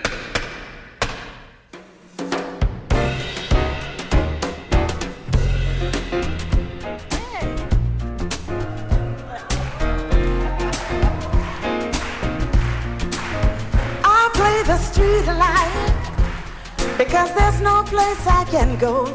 Street life, it's the only life I know. Street life, and there's 1,000 parts to play. Street life, until you play your life away. You let the people see just who you wanna be. And every night you shine just like a superstar. That's how the life displayed a 10-cent masquerade. You dress, you walk, you talk, you who you think you are. Street life, you can run away from time. Street life, for a nickel or a dime. Street life, but you better not get old. Street life, or you're gonna feel the cold. There's always love for sale, a grown-up fairy tale. Prince Charming always smiles behind a silver spoon. If you keep it young, your song is always song. Your love will pay your way beneath the silver moon. Street life, street life, street life, street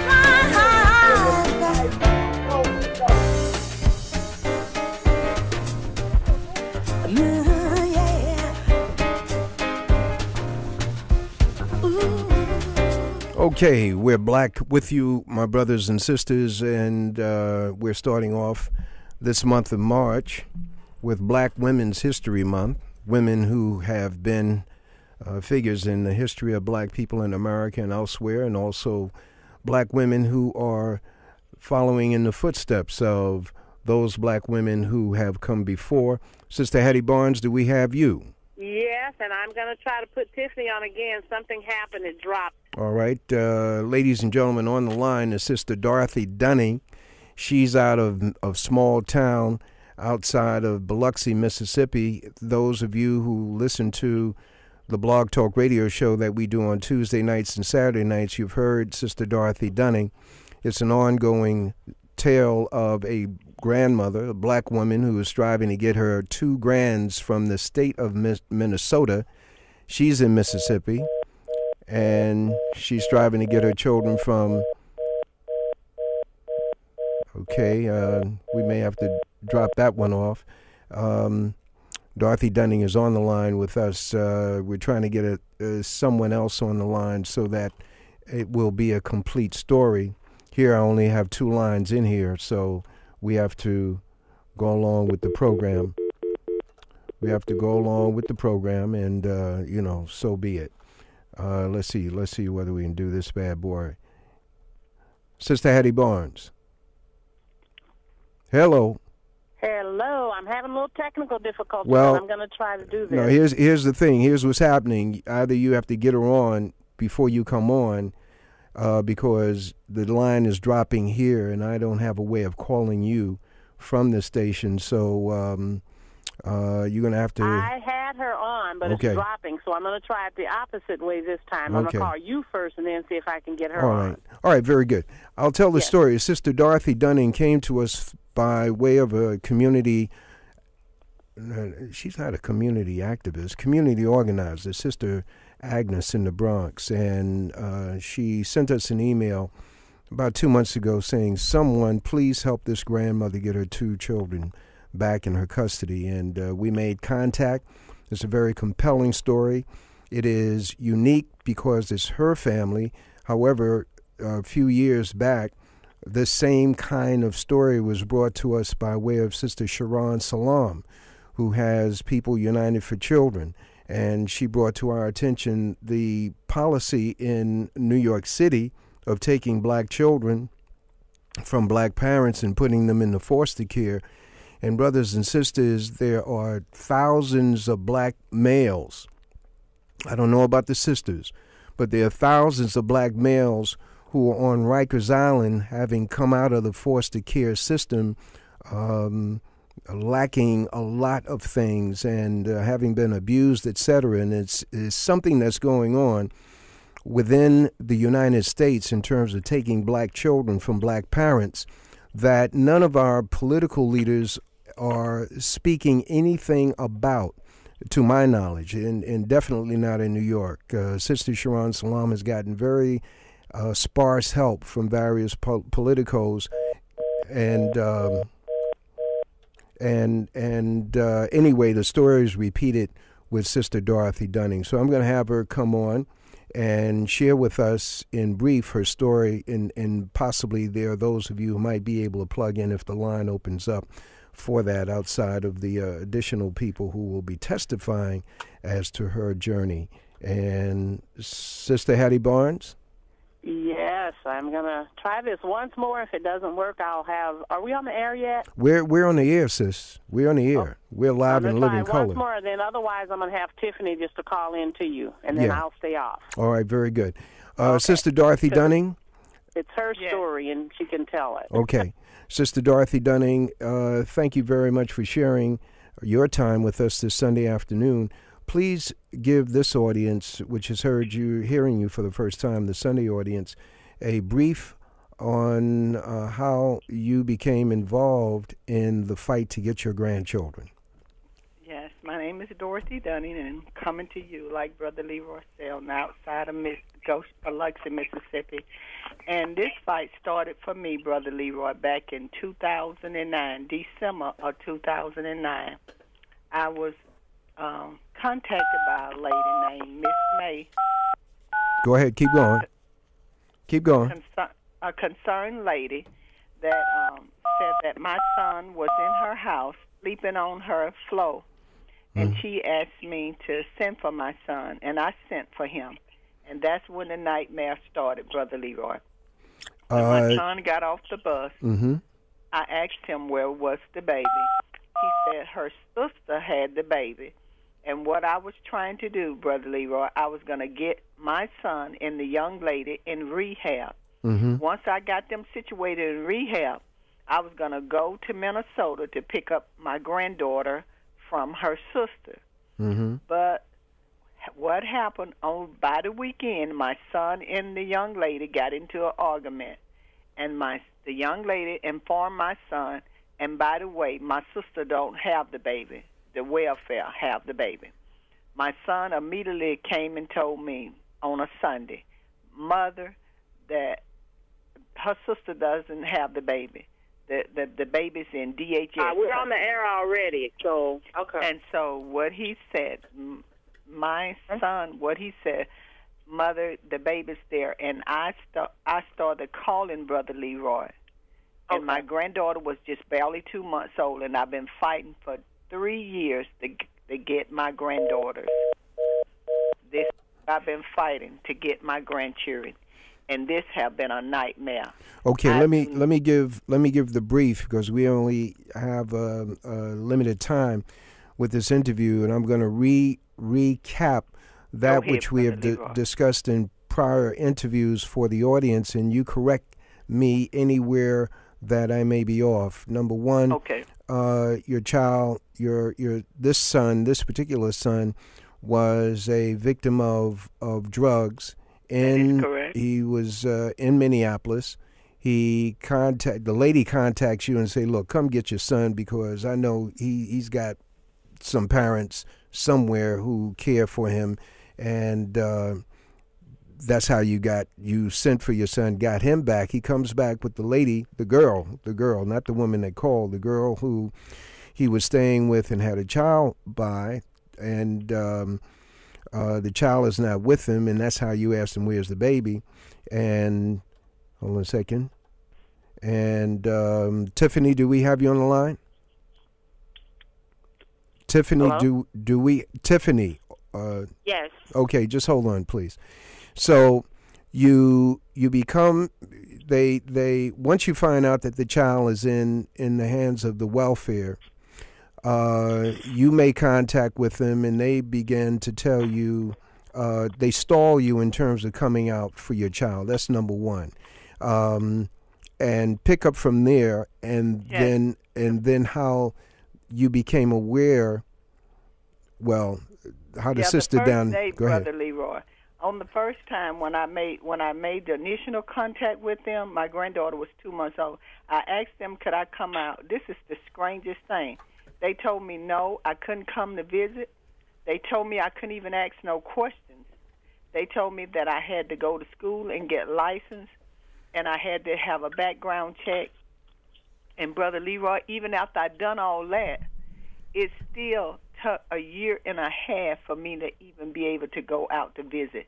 they block me every way they can.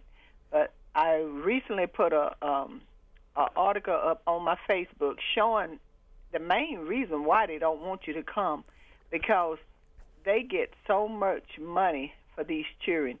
If they could get your children declared special needs, they would have received $1,400 a week for my 2 granddaughters, plus paying a nanny to come in and keep them. Plus, they get additions built on to their homes free. Okay, you're jumping ahead only because I'm rushing you.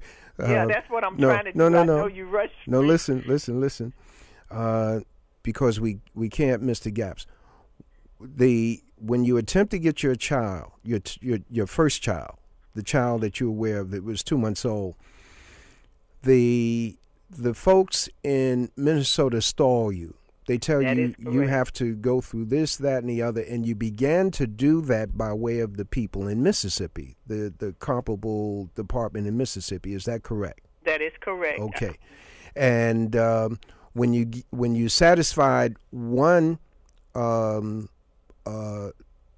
barrier that they set up, when you satisfied that one, then they'll come with another one. Something else. Now, they always come. You never get finished. Okay. Now, all this time, the delaying time relates to the period of time that you would have had the opportunity of getting your grandchildren right away, because you're now involved in a court case to get your children. That is correct. Okay. The sister in Mississippi told you what? The woman in the foster care worker told me in Mississippi. She said, Miss Dunning, I've been a social worker for 20-something years. She said, I know the game. She said, you is not going to get your grandchildren. She said, I've been down this road before. I said, oh, no. I said, no, that's not so. I said, they're going to give me my grandkids. I said, I'm doing what they told. She said, no, you're not going to get your grandkids. She said, because I've been down this road before. She said, every time we finish one report, they come back with something else. And this the point I really didn't make, Brother Leroy, is like they asked for another home study from the first granddaughter, and my second granddaughter had been born in foster care. She said, Miss Dunning, if you already been approved for the first granddaughter, you don't have to go through a second home study for the second baby. She said, this is unheard of. And so it was always a stall tactic. But Minnesota has a little law in their books is once the children be there for 6 months, it's real hard for you to get them. I did not know that. Right. I'm thinking I could go right in and get them. But it's a stall tactic, Brother Leroy. Okay, now,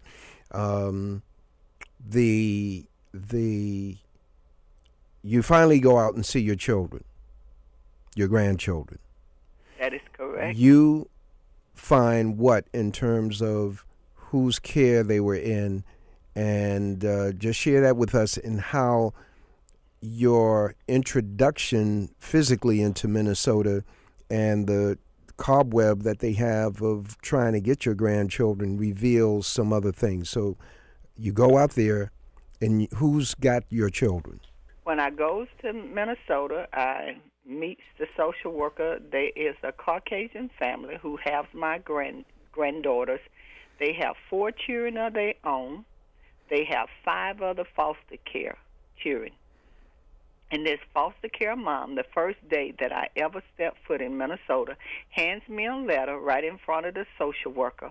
I have the letter on my Facebook, and she was talking about how it's so noble that I want to come and get my grandchildren.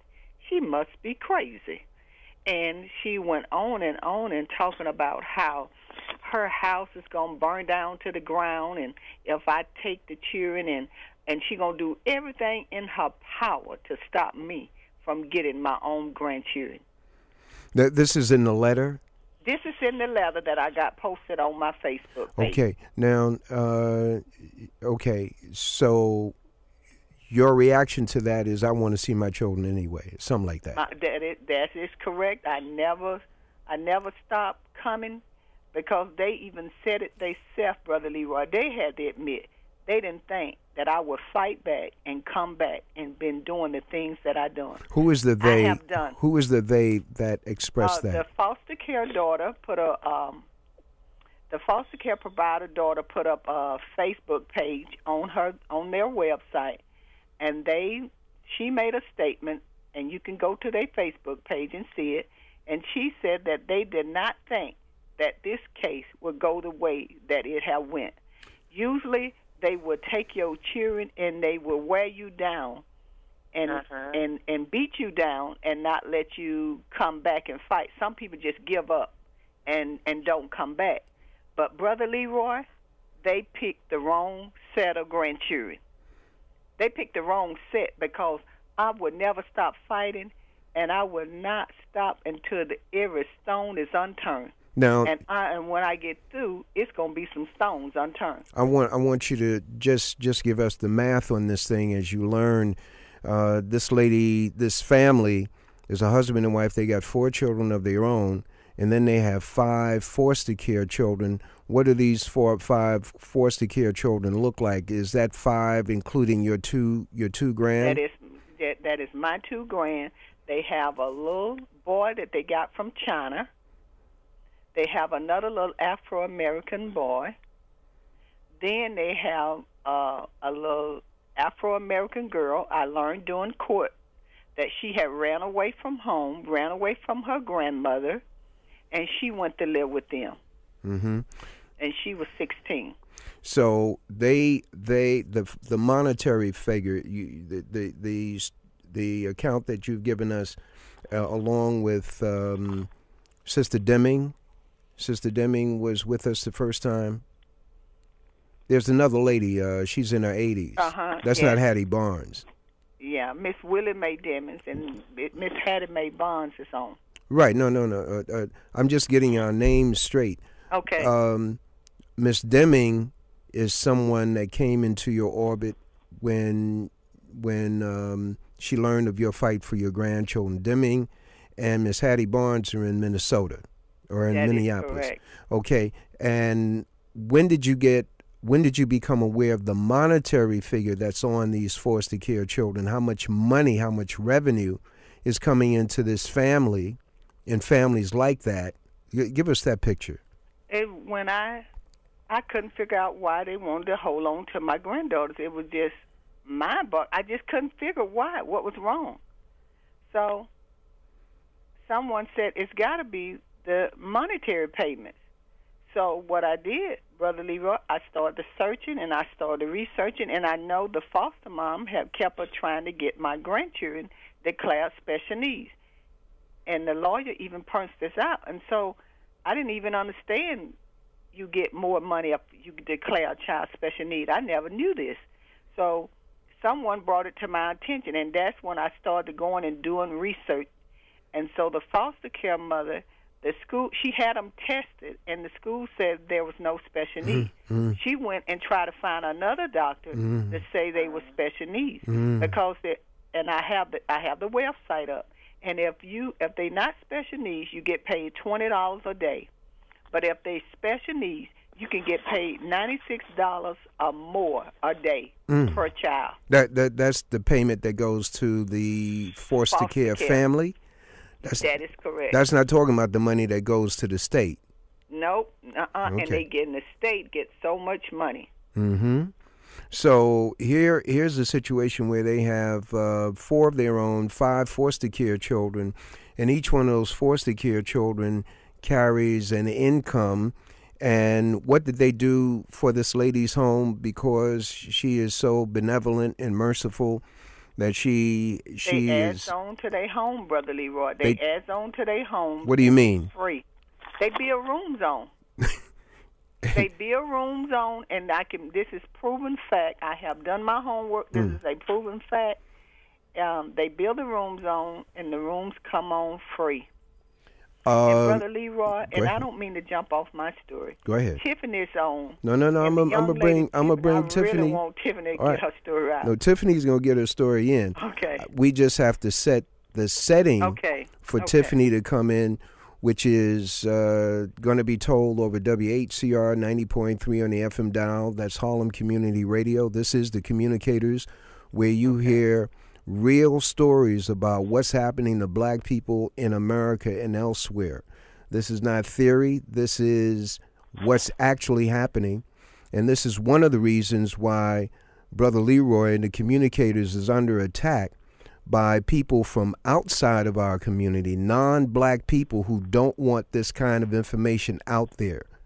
They use all kind of tags to put on Brother Leroy in order to get the powers that be to move me out of here. But this is one of the stories that we bring to you, and it's not unique for us to bring you this kind of stories. And it's going to get even better. And you'll have the opportunity to call in if you can get through on the line. But the fact of the matter is that Sister Dorothy Dunning has a Facebook page.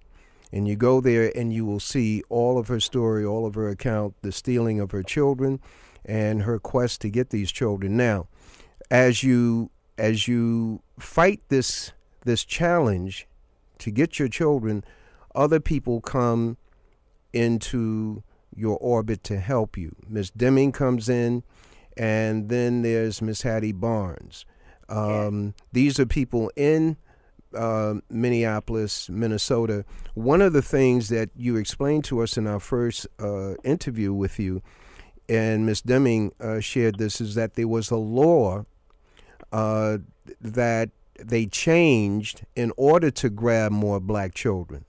Whereas the Indians were able, the so-called American Indians were able to maintain the wording of a law that applies to their children in their care. Could you just share with us that, what you remember from that? Yes, from my understanding on that, the Native Americans have a law that you cannot touch their kids. But what happened was, Miss Hattie can explain it. Miss Hattie Barnes? Yeah. Okay, all right, we'll leave that for her. But as you, no, don't worry. As you get into this struggle, there are others, you go out there and you make presentations at churches, okay? And you make a presentation at a church, and some other people come up. So tell us about that. Yes, I went to Miss Hattie Barnes' church, and she invited me to come to help me with monetary, to help me to get backwards and forwards, to fly backwards and forwards, to help me with my transportation. And I got up and spoke at their church, and it was a young lady. I went to tell him my story, and it was a young lady named Tiffany. And Tiffany touched my heart so, and it just never left me.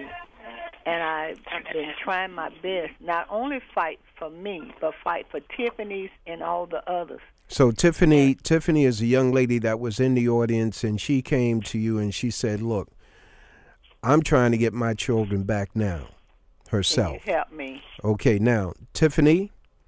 Yes. Tiffany, can you hear me just before we pause for station identification here on the Communicators, WHCR 90.3 on the FM dial. The Communicators, a program dedicated to getting black people up off the dime to do for ourselves what we have been waiting on others to do for us. With the information you get on this program today, ladies and gentlemen, do something with it.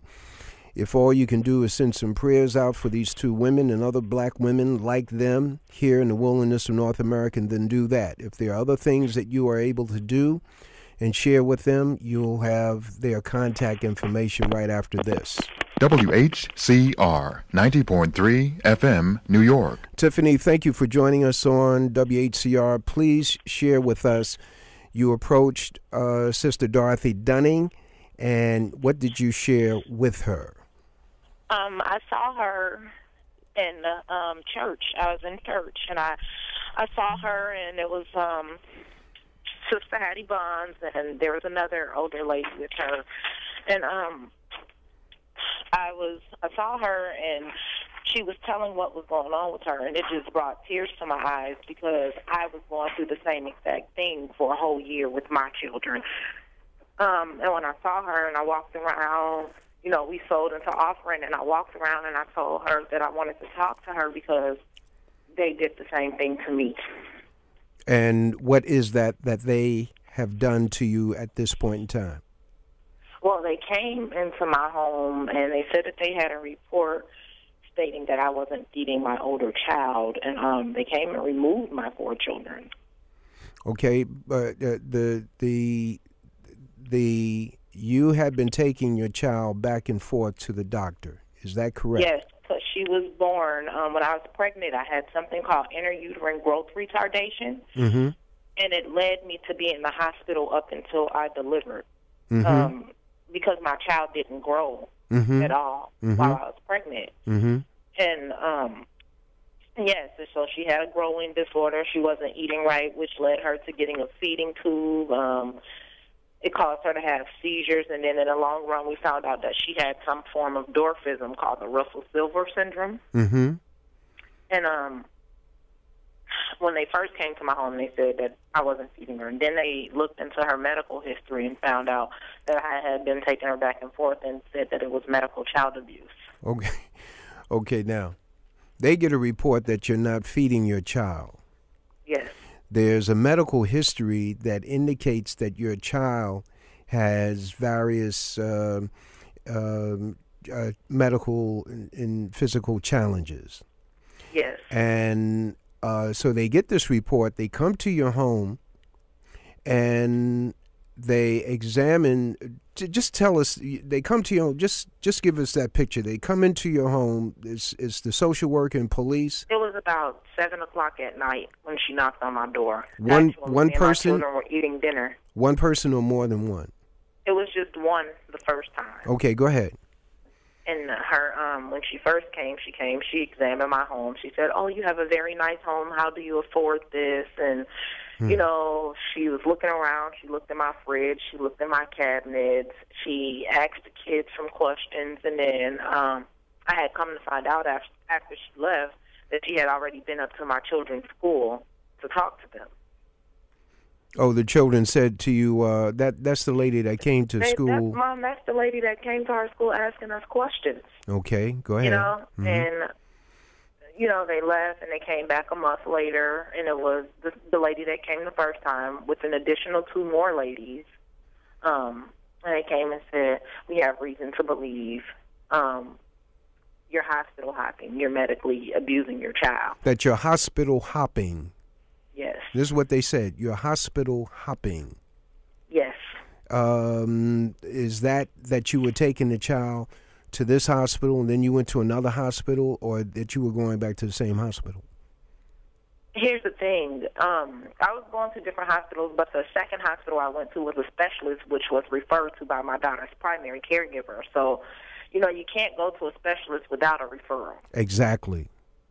So they called that, "Oh, you went to this doctor and that doctor," and they're all in the same hospital. This is amazing. This is amazing, sis. This is amazing. Yep. This is absolutely amazing, but it's not surprising because this garbage takes place in New York City. So I'm sorry to interrupt you. Go. So they're accusing you of hospital hopping. Yes. You're attempting to get the proper care for your child because you're dealing with the fact that the child is not eating, the child is not growing, and you're doing what a mother would do, not a concerned mother. What a mother. Go ahead. My daughter was 10 years old, and my 4-year-old weighed more than she did.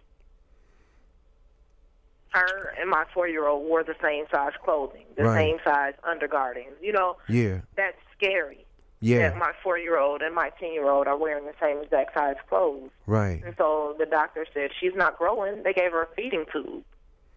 Let's see if this helps her grow. If this isn't helping her grow, she has a metabolite problem. It's something, going on. Mm-hmm. They gave her, a feeding tube, and she still wasn't growing.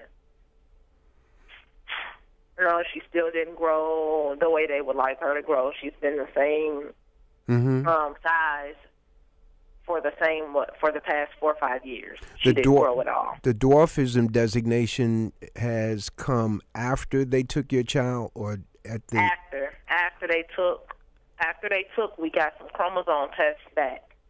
After they removed my 4 children, we got chromosome testing back showing that the dwarfism occurred. And when that and came, then everything my daughter was complaining about, the body aches, the throwing up, the not being able to eat, the not being able to grow, the seizures, all of that come from the form of dwarfism she carried. Okay, and that designation or that revelation came at what point in time? A month ago, 2 months ago? How long after? About a month and a half. I would say about 4 weeks later. 4 weeks later. At the second court hearing, we had the testing results.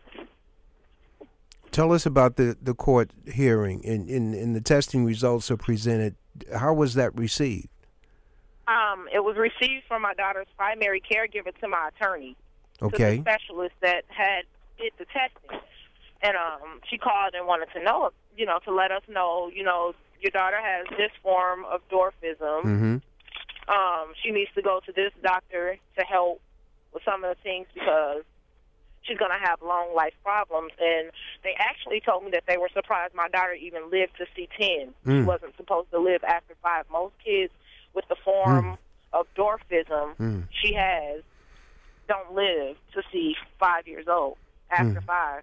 And so we presented that to a Carver County judge, and she ignored it. What do you mean she ignored it? She didn't have time to read medical records. That's not her job. That's what she told me. And I asked her what was she basing her decisions off of. Go ahead. I asked her what was she basing her decisions off of, and she said the Carver County Community Services, which means the social workers. And, okay, they came into your home and took the child that has the medical disability. All four. I'm sorry, say that again? All 4. Okay, wait a minute. They came in and took that child. They took all your children at one time because they said that you were medically abusing your little girl. It's a little girl, right? Yes. Your little girl who's 10 years old with this particular malady, and they took all of your children. What's the ages of your children? Well, now my children are 11, 9, 4, and 3. How long has they been out of your custody? 14 months. 14 months. And are they in a black home, a non-black home, or what? My oldest child, see, here's the thing. My son is with his father. My oldest child is with my son's father. My oldest child was conceived from rape from my mom's boyfriend. Mm-hmm. Okay. They went and found him and let my daughter stay the whole summer with him. Knowing that he's a registered sex offender. Knowing that my child was conceived from rape from this guy, they let my daughter stay with him. Ladies and gentlemen, this is the inhumanity. It's not you have to look. We have to look at these things not as a singular thing, but as a pattern. This are the people that we're dealing with. What's the judge's name that you've been dealing with? Is it the same judge? It's the same judge that's been on this case. When I asked, I said, why would you guys let my daughter go with the rapist? That's how my daughter got here in the first place. This is amazing. I was told that it doesn't matter how my child was conceived. Oh, my God. Who said that, the judge or the social workers? The social worker told me that. Miss Hattie Barnes, you're on the line? I am. Oh, fantastic. Ladies and gentlemen, Miss Hattie Barnes is a young lady who is helping Sister Dorothy Dunning. I want to interject into Sister Tiffany's story Sister Hattie Barnes, when Sister Dunning related to you that she had met this young lady at your church and she told you the story that she's telling us, what was your immediate reaction? Well, my reaction was there must be something else to this situation. There must be something that somebody is not telling us, and I just could not believe it once I interviewed Tiffany and talked with Tiffany, and she said, well, they took my children because they said I was taking my oldest daughter to the doctor too much. Says, how can you take a child who's chronically ill to the doctor too much, first of all? And they're calling that medical abuse. That's when I began to do some more research myself and take a look at, I talked with some legal people who had some other resources, and they said, well, take a look at this website, which was Carver County Corruption.org or .com. And I looked on there, and I read more, and there were many others in Carver County, like very dissatisfied, and it looks like there's some wrongdoing going on there. Hennepin County, which is where Mrs. Dunning's children are, is different, and it's really unusual, but it's not unusual. I interviewed another grandmother several years ago, and she was trying to get her grandchildren, too. However, the situations are different, and apparently Hennepin County is not as bad as some of the other counties. Not as bad. Not as bad. That's like one part of hell having a little bit less cinders than the other one. Exactly. I just couldn't believe it. It was just unbelievable when Tiffany told me that, and my question was, okay, if they're saying you're taking your daughter to the doctor too often, then why are they removing your other 3 children? Why did they remove your other 3? And that was my question to Tiffany. And naturally, I let Tiffany tell her own story. She said they didn't give her a reason.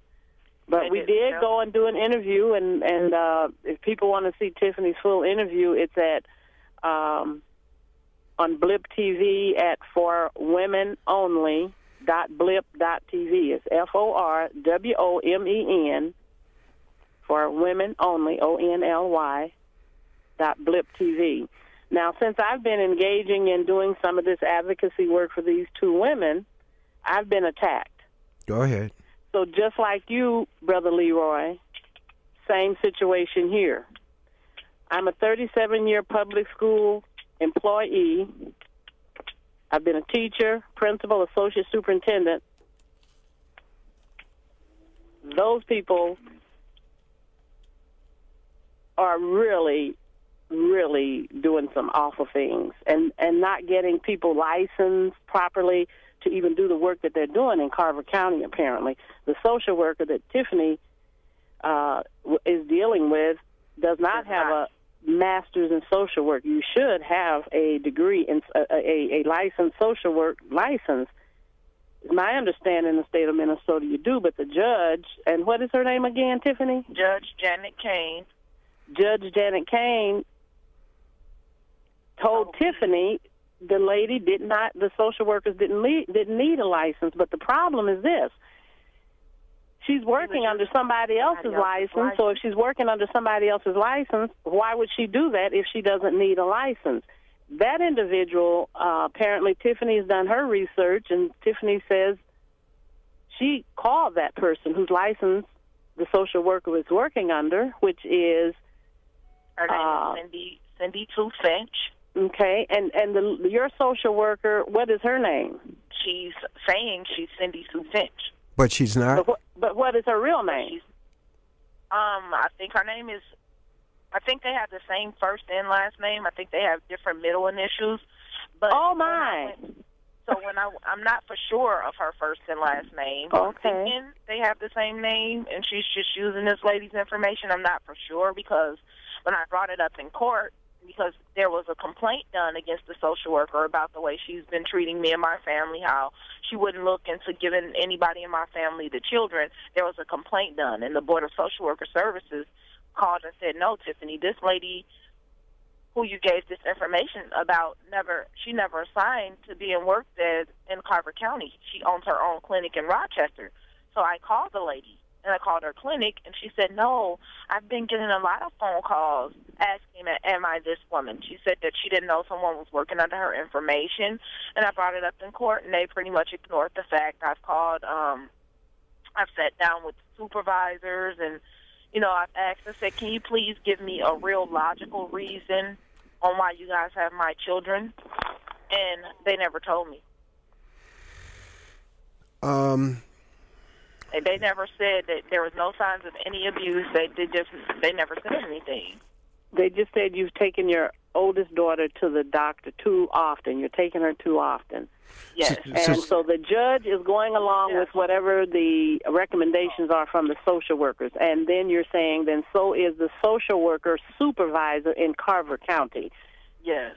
Sister Hattie Barnes, please, if you can, add in that piece of the law in the so-called laws in Minnesota dealing with taking black children and the one dealing with taking Indian children, and how the Indian people and Tiffany is kind of a part of this too, because Tiffany are Indian.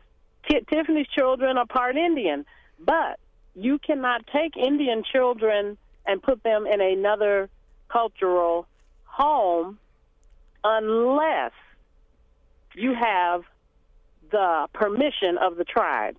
Now, African American people, at one time, we had what was called the Heritage Act. And the Heritage Act did the same thing for us here in Minnesota. And somehow or the other, somewhere along the line, that has been stricken, and now they have what's called best interest of the child rather than the Heritage Act. So, in effect, you can take any children of African American descent and you can place them wherever you wish to if you have control of someone's children once you have taken the child from the home. So we fought this, like I told both of these ladies, I think it was about 20 years ago, the Baby D case that went to the U.S. Supreme Court. A grandparent was trying to get her child, a granddaughter, to come out of this system here, foster care, and eventually Baby D was given to the grandparents in Ohio, the grandmother and the grandfather, because, and from that case came what's called the where the family can get the child. It's supposed to be the Kinship Act. The Kinship Act, thank you. I couldn't think of the name of it. The Kinship Act says that you must notify family members and give them first dibs at the children. Yep. And then if that doesn't happen, if nobody in the family wants them, then you can go on outside of the family. And now I have firsthand experience with all this. I have 3 adopted children, and I guess it's just God's way of showing me what's happening to people. I can identify with all of the things that both of these women are talking about, even to the child protection process, and that's what I was saying. They were harassing me after I started helping these children because I had gone through a situation where my oldest child had really told a bunch of lies on me, and a foster child that was a teenager that I had lied. And so I went through that process, and so a year later, once I started helping these 2 ladies, they came back and filed some criminal complaints on me. Well, just one. And all of a sudden, they're at my house taking me to jail, saying I missed a court hearing. That was to frighten me, I guess, to not help these women. Well, here again, like Mrs. Dunning, they picked the wrong one because I really don't scare very easily. And what they were hoping to do, what they're trying to do, it seems like to me with these tactics, frighten people, living in fear, and then what they want to do is take your family and just disengage you from your family, and they want to just dismantle families of African American people. And this is for our audience. There are people in the black social workers who can give a better history than Brother Leroy can, but based on the readings that I've done, this is the policy of the European conquerors and those who ride herd over black people to take the Aborigine children in Australia, to take the Indian children in Canada, to take the Indian children in America, to separate children from their families, put them in the so-called homes where they're beaten and abused. And this happens in New York State, with the children being taken under Agency for Child Services. I've been at a hearing for a family, and at the hearing were Negroes, the Negro social worker, and the Negro supervisor, and their attitudes is absolutely that of an enemy to their own selves. It is a matter of us having knowledge, ladies and gentlemen in the audience. We must pay attention to these kind of stories because it's happening in our own communities. We must have our preachers and our ministers and our imams take up this issue so that our congregations can be protected or know who and where to go to for assistance. And people like Sharon Salam, who has the organization People United for Children, should be called upon to give presentations at churches and mosques based on her experience in attempting to retrieve children out of the foster care system for their parents. Now, we're winding down, but Sister Dorothy Dunning, and I'm going to get information from the three of you, that which you can share. Sister Dorothy Dunning, yes. How can people assist you and in your quest to get your children, your grandchildren, into your hands? Yes, I would like for the people to go on my Facebook and look up all the information. It's Dorothy Dunning, Dunning. And if you and look on my Facebook page, and it have many articles. And the articles is asking the people to call the governor of Minnesota, reach out to the president.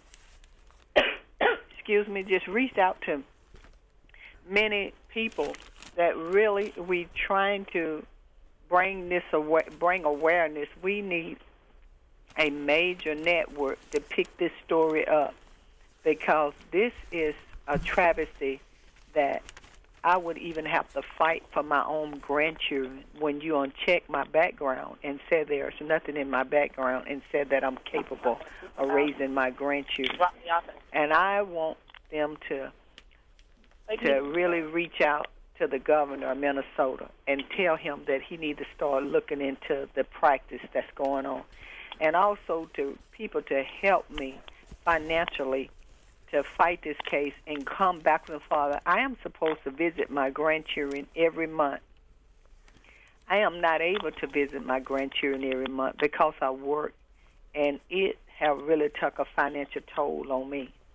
And if it wasn't for Miss Hattie Bonds flying me up there, I wouldn't even be able to get backwards and fathers because I am over $100,000. Well, I can't take credit for all that because we've been doing some fundraisers around here, so it's been a really concerted effort.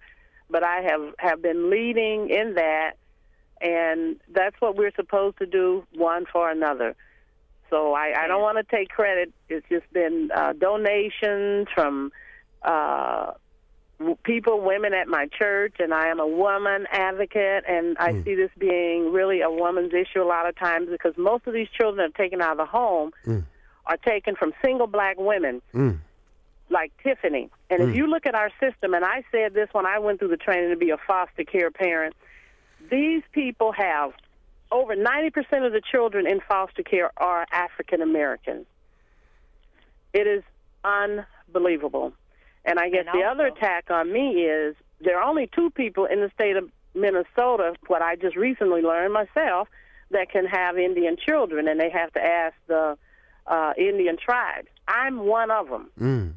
I have African American and Indian descent as well. But the other person, I don't know who it is, but I've had several Native American children, and oh gosh, it's just been wonderful. I really enjoyed this whole situation. In Henderson County, I have to say, they were very decent with me up until I started helping Mrs. Dunning and Tiffany, and then all kinds of things started happening. And so I'm just saying that to say this. we've got to wake it up. It is the new civil rights movement, people. It's basically that. That's all I can say. That's what it looks like to me. And I went through the first one, did a lot of work in the first civil rights movement. So it's the new civil rights movement. I went to a Black Educators, National Alliance of Black School Educators conference. Bishop T.D. Jakes was there, and I asked that audience, and it may have been more people there, I said, what are we going to do? How do we handle this foster care system that is going on in our community? And what is going on? And what you just said, Brother Leroy, some of the people look like us. They're just as devastating to our community as those who don't look like us. And that's what we have to be able to provide, is that kind of information. And we have to make sure that, because I've had a lot of white people to help in my struggle, in my situations too. And so it's not necessarily all the time that common denominator, but we have to look at the actions of the people, whether they're, regardless, whatever they are. We have to do what's right by these children. Hold on a second. And I will let Tiffany go on. Yes. I won't take all their time. Sister Tiffany, we got 2 minutes. What would you like from the audience hearing this account of yours to do in helping you get your children back? I would say that just for the community to stick together, because it's out there and it's happening. You know, and it's not just to African-American families. You know, there's a lot of different races, and, you know, it's a big diversity of everything that's going on. I just feel like we need to stand in and help each other. Because to me, it's legal kidnapping. You know, it's human trafficking. It sounds like human trafficking. It's human trafficking, you know. And it is slavery. It's a form of slavery. It's a form of slavery. And I feel like, also you know, us as a community need to stick together. Okay. On my TV show, Brother Leroy, in Mississippi, I want to say this real fast. In Mississippi on Friday, I looked at the news, and the news, they had a lady from your state on my news, and I'm going to send the email, and she was talking about this is a new form of human trafficking. All the way now, nothing to do with my case, she was talking about the prison system and the different things. She's saying this is a form of trafficking.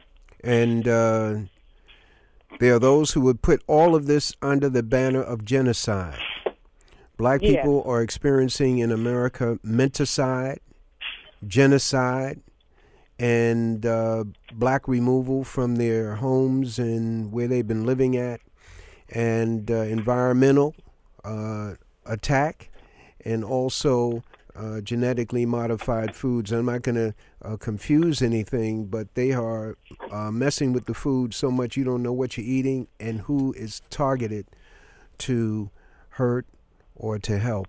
Sister Tiffany, Sister Hattie Barnes, Sister Dorothy Dunning, I want to thank you on this first visit, and hopefully there are those who are listening and who will in turn try to get you on their programs if they're awake enough, and continue your story so that there's a journey that all of us can be on, a victorious journey of helping both of you get your children back and others who are in similar circumstances. God bless you all. Thank you for joining us on Harlem Community Radio. And thank you, Brother Leroy. Thank you. God bless you. Have a good one. Ladies and gentlemen, stay tuned for more Communicators. WHCR 90.3 FM, New York.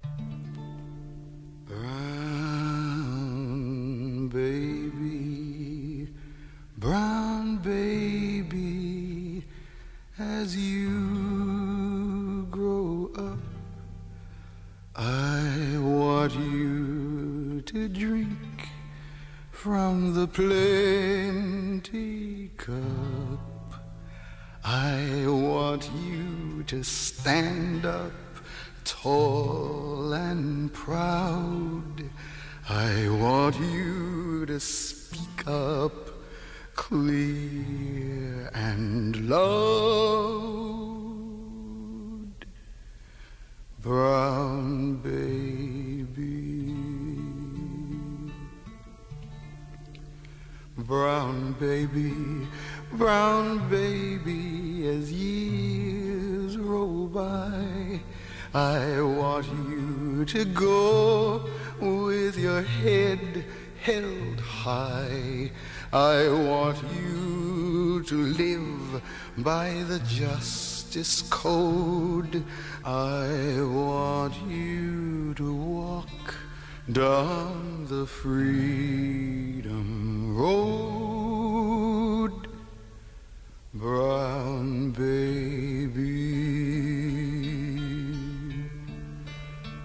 now lie away sleeping.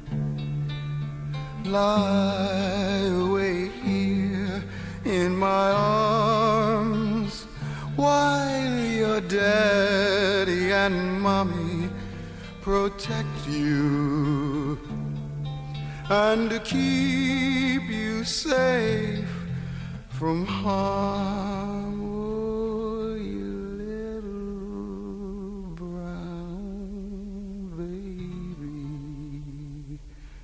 brown baby, it makes me glad that you will have things I have never had.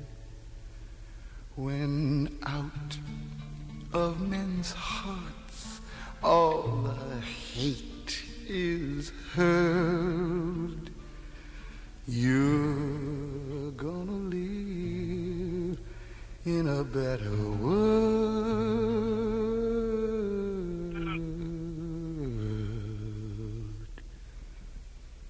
Brown baby.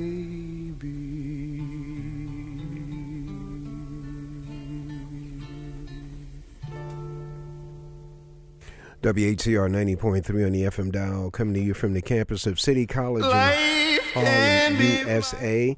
That's Brother Oscar Brown Jr., and that CD is Sin and Soul, S-O-U-L, Sin, S-I-N, and Soul, Oscar Brown Jr. That's the one that has the Bitter Men on it. That's and my favorite CD of his. That's your black favorite CD? That's it. That one right there. You'll hear that voice. That's the voice of Techno Man. Techno Man. Black Sin K out of a HBCU. Yes, indeed. Think he's something up in here. Yours should have been at that, what was that thing now? It was at the great Harlem debate.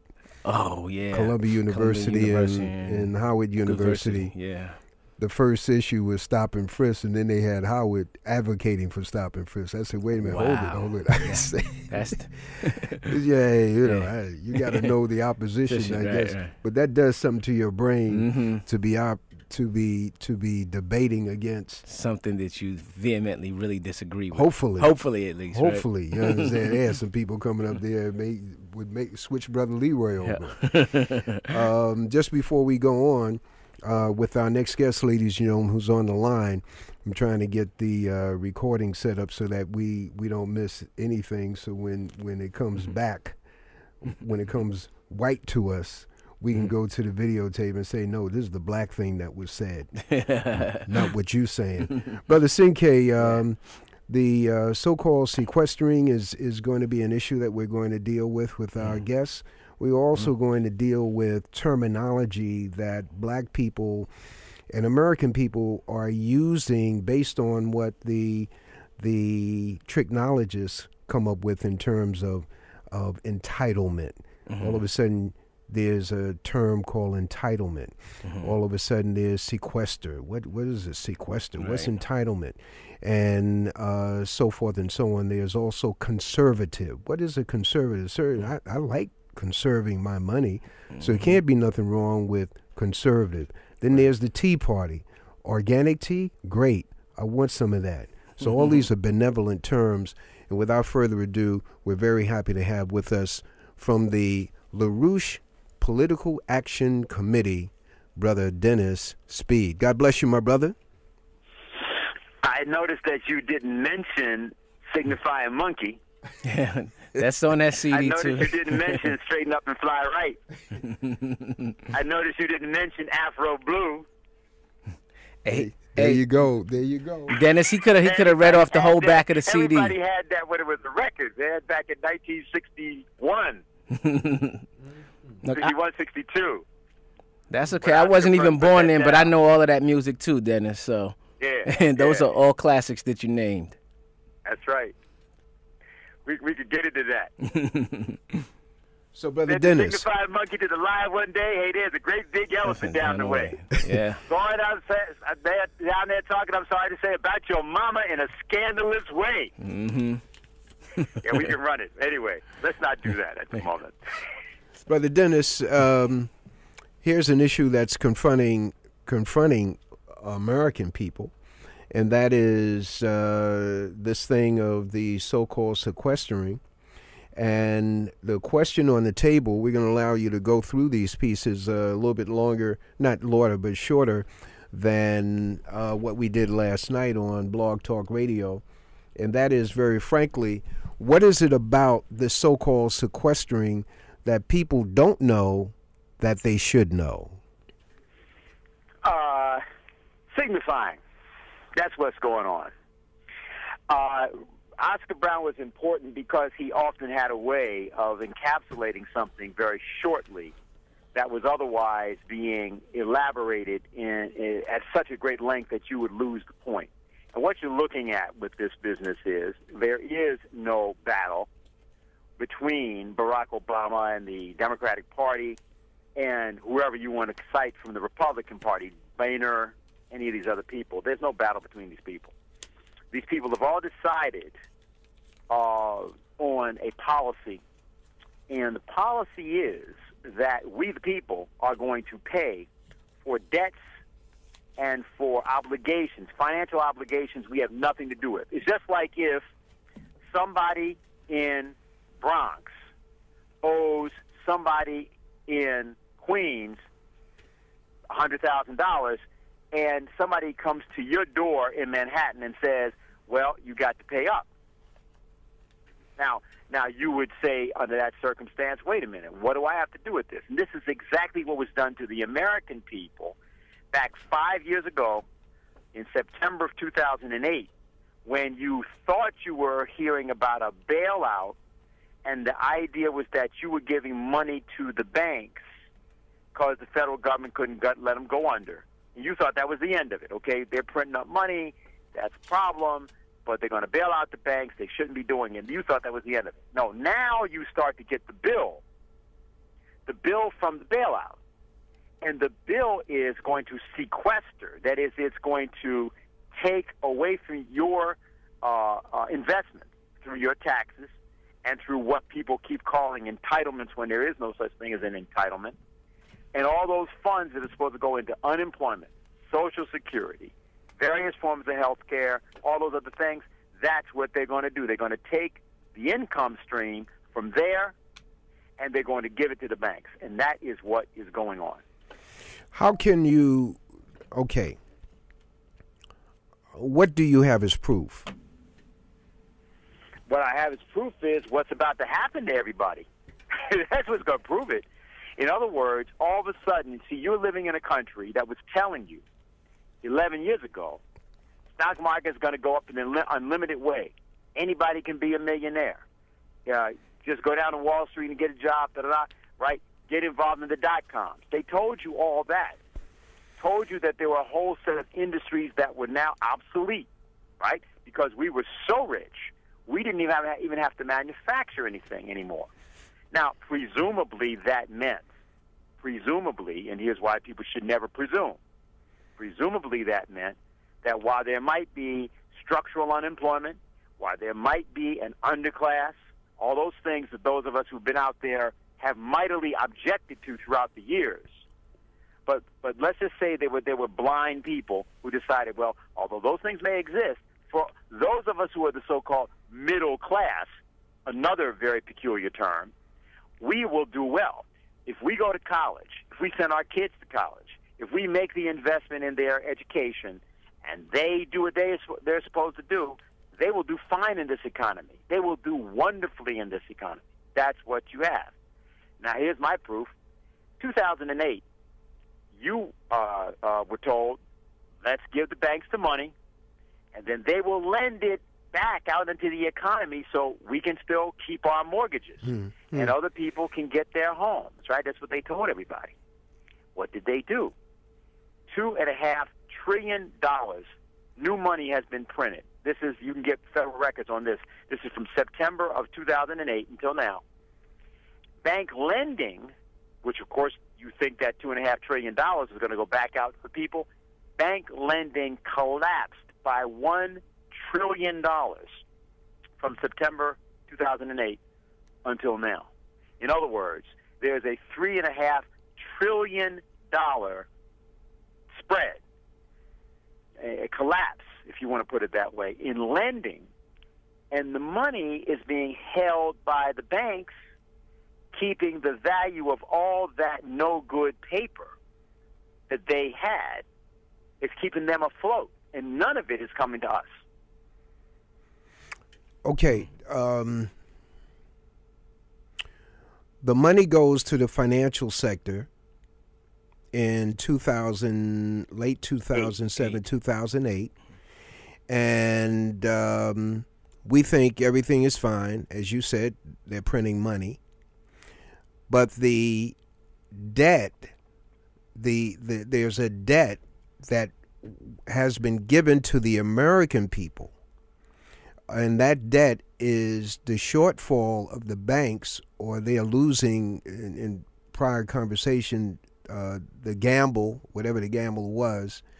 We were told that the financial sector was going to collapse, and if it did, everything would go with it. That's what we were told. Right. And on the first vote in Congress, they turned it down, and that really put the people in a panic. Not us, the consumers, but it put the financial people in a panic because the American people had put pressure on their legislators to turn thumbs down on this bailout. Am I correct on that? The phone calls ran 100 to 1 against the bailout, which is why the Congress of the United States refused the bailout. And that was the third week of September. They were asking for the bailout on September 18th. What happened was so the first vote was made, as you pointed out, and the Congress voted against it. That's correct. And they were following, at that point, the actual wishes of the American people.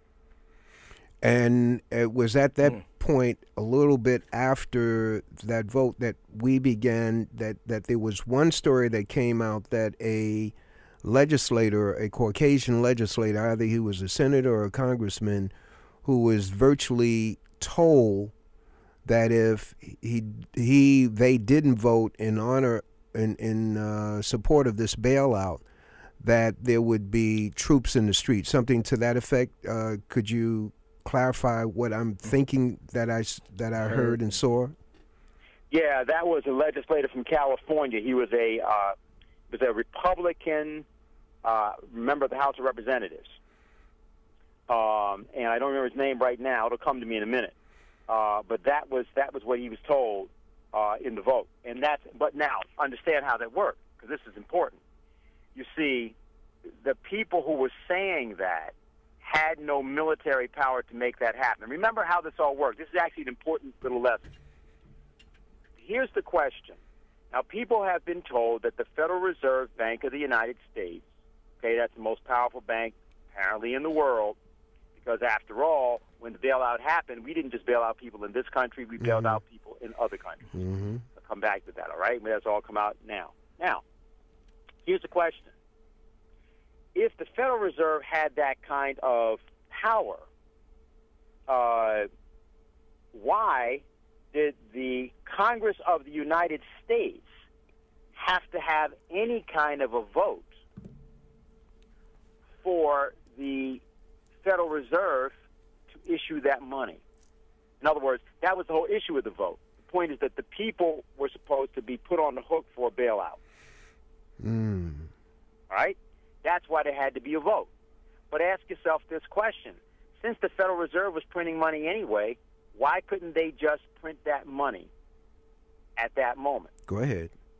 The answer is they did not have the money. They did not have the money. Let me repeat that so everybody understands what I'm saying. The Federal Reserve Bank had to get permission from the United States Congress, that is, we the people, to print that money. And this is the secret. This is the secret of our time. The power to print money is not with the Federal Reserve. The power to print money is with the Congress of the United States of America. And that is why they had to take the vote.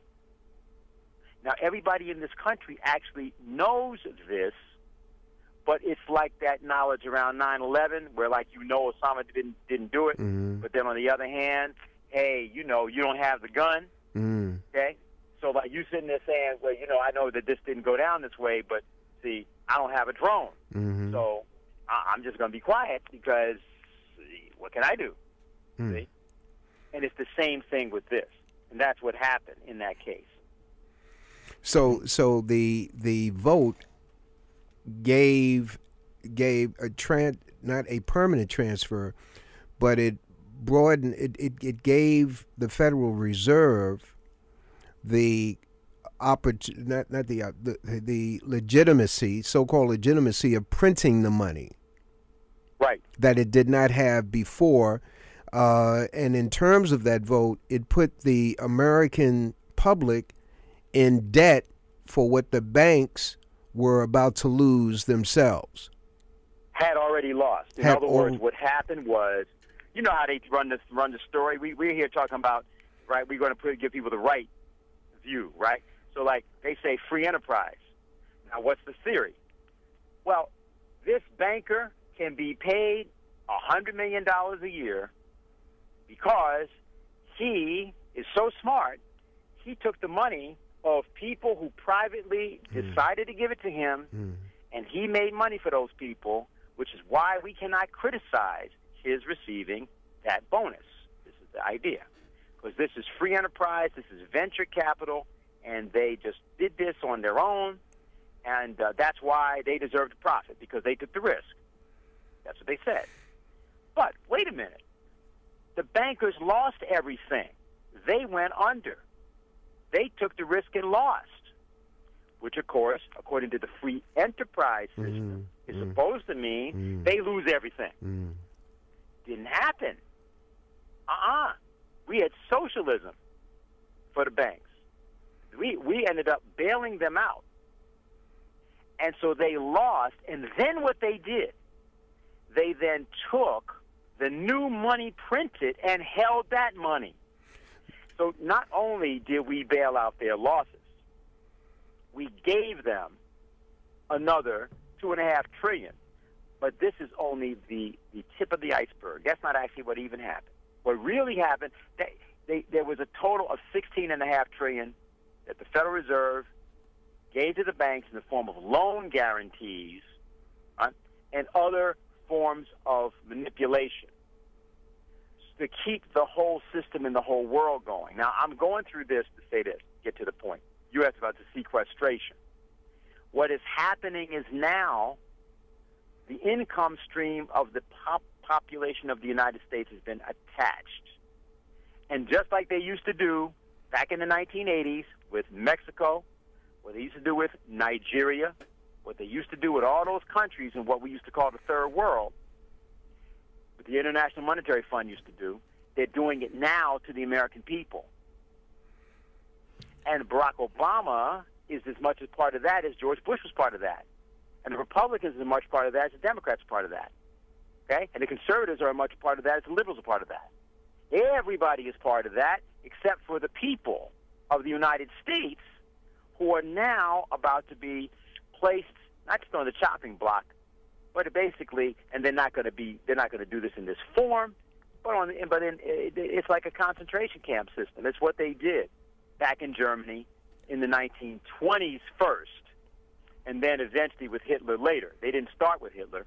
The first thing they did was to attach the income stream of the people in the 1920s. And that's what we are looking at, what people call hyperinflation, which simply means that all of a sudden, whereas you used to go to the gas tank and it was $2 a gallon, now it's $4 a gallon. So, Dennis, this is Senke. Now that you mentioning hyperinflation, earlier this week we had China, when they talked about when asked about the hacks on the U.S. banks, China said, listen, that's not us doing that. It might have come from China, but our government would not do that. They said the United States is in default to China for X amount of billions. Why would we want to mess with the currency and hyperinflate, the U.S. economy? That's bad business for us. Could you speak to those comments or your thoughts on that? Yeah, okay, well, it's like this. You borrow money from me, you borrow $100 from me. All right. Now, all of a sudden, what happens is the $100 that you borrow from me is all of a sudden worth $80. Then it's worth $70. Then it's worth $60. I start to get upset because I gave you what was $100. I'm getting back $60. Now, technically, maybe I get $100 bills back, but now I can only buy with those $100 bills what I used to buy when I had 60. In other words, a product that, for example, cost me $100. When I gave you the money, now it's $160. See?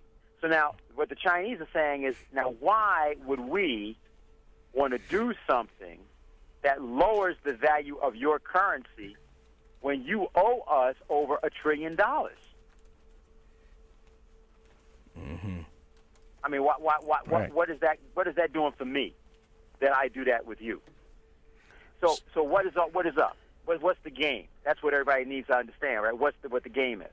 We've been talking for many years, those of us who've been around, about Dope Incorporated. We've been talking about the idea of how the drug traffic was supposed to work and that the drug traffic was genocide. Now, what would happen when you would bring this up with people is they say, well, that might be true in some way, but I don't really think it's really true because I don't see your point. I see your point about the money being made in the drug traffic. I see your point about a lot of people die because they take drugs, and a lot of people die because there's violence associated with drugs. I get all that. But what I don't get, I do not accept, what I am not into, what I'm not going to tolerate you telling me I'm supposed to believe is the purpose of putting the drug out there was to kill people, period. Okay, so let me break it down to people as to what the agenda is, what is up. There's 7 billion people in the world. Now, if you try running the entire world with 7 billion people in it, you just got a lot of recalcitrant, if you will. You got a lot of, well, you got Nat Turners in there, you got Crispus Attucks in there, you got Alexander Hamiltons in there, you got all kinds of people in there that you don't want in there. Too many of them. So that what you do is you cull the herd. You take everybody that's basically rebellious or intelligent, and you have to eliminate these people. This, of course, is partially what we see with our prison system. That's one of the functions of it. But there's another thing you can do. You can make money while you eliminate people. And what is going on is this. We are about to see, if things continue in this way and the American people do not fight back, we're going to see a new currency system anyway. But except one thing. You and I are not going to have access to it.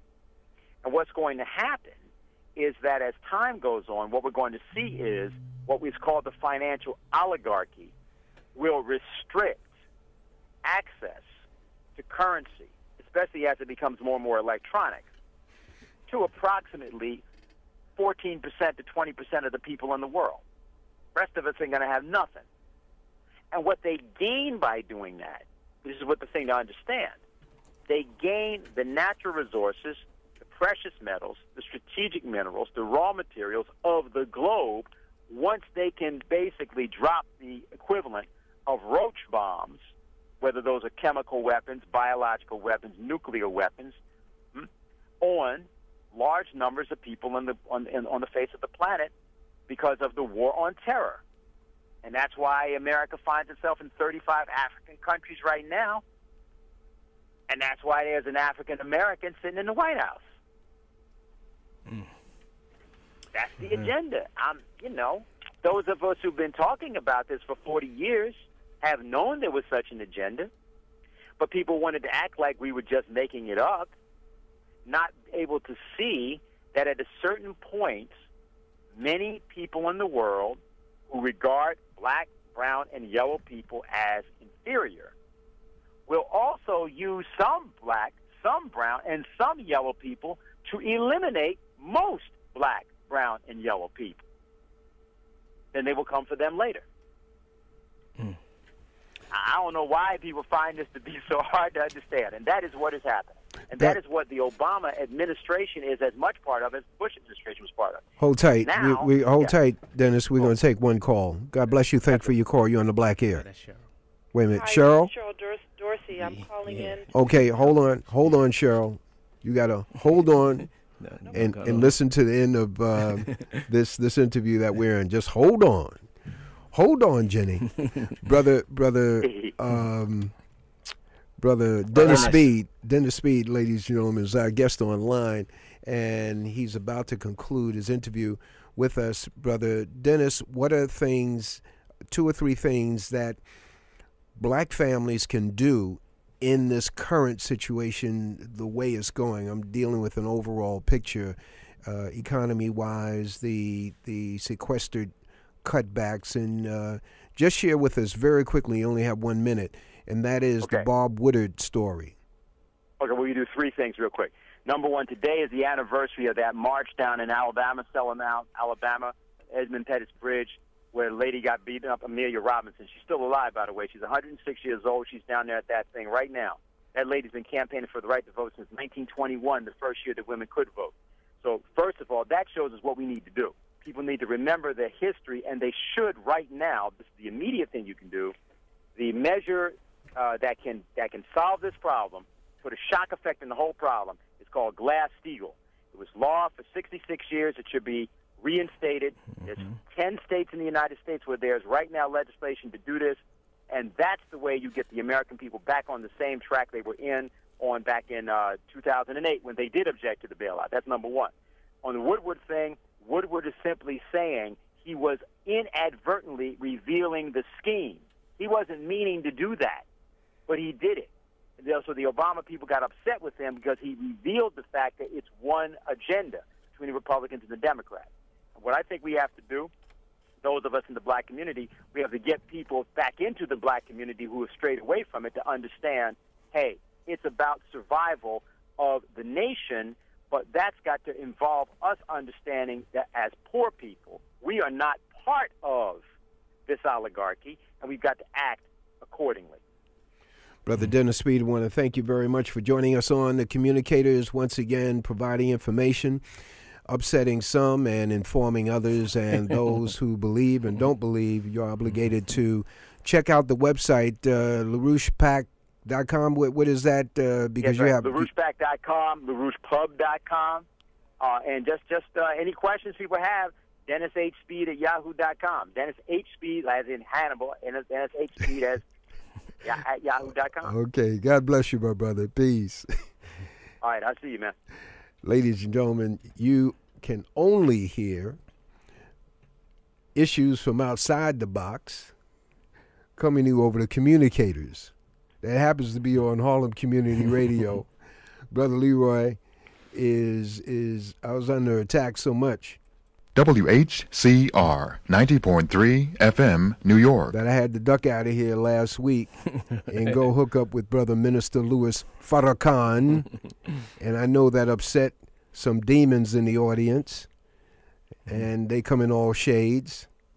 Upset them to such an extent, they tuned in Monday morning. They thought I was going to have Minister Farrakhan on Monday morning or play a tape of Minister Farrakhan. They had to get up out of their den, throw off their bear skins.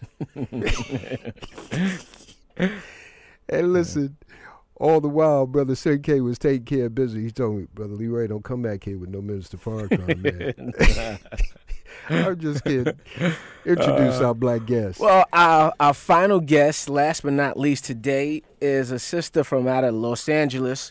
Her name is Cheryl Dorsey. She retired from the Los Angeles Police Department on August 26, 2000. It's like a day after her 20th anniversary with the department. And, you know, she's coming to the media more recently because when asked about Christopher Dorner, she said that she wasn't surprised that it happened. She was probably surprised that it took this long. And she's convinced that it'll happen again if the department doesn't start to treat their employees a little better. She's a mother of 4, and she's gone through her own Board of Regents hearing that involved the same charge as Christopher Dorner, giving false and misleading statements to an internal affairs investigator. And, you know, she herself seriously contemplated just jumping off the 3rd floor of the Bradbury building. But although she doesn't agree with what Dorner did, she believes that the claims of racism in the department in his manifesto are real. And she has a very compelling story to tell. So without further ado, I'd like to welcome Cheryl Dorsey to the Communicators. Cheryl, how are you doing today?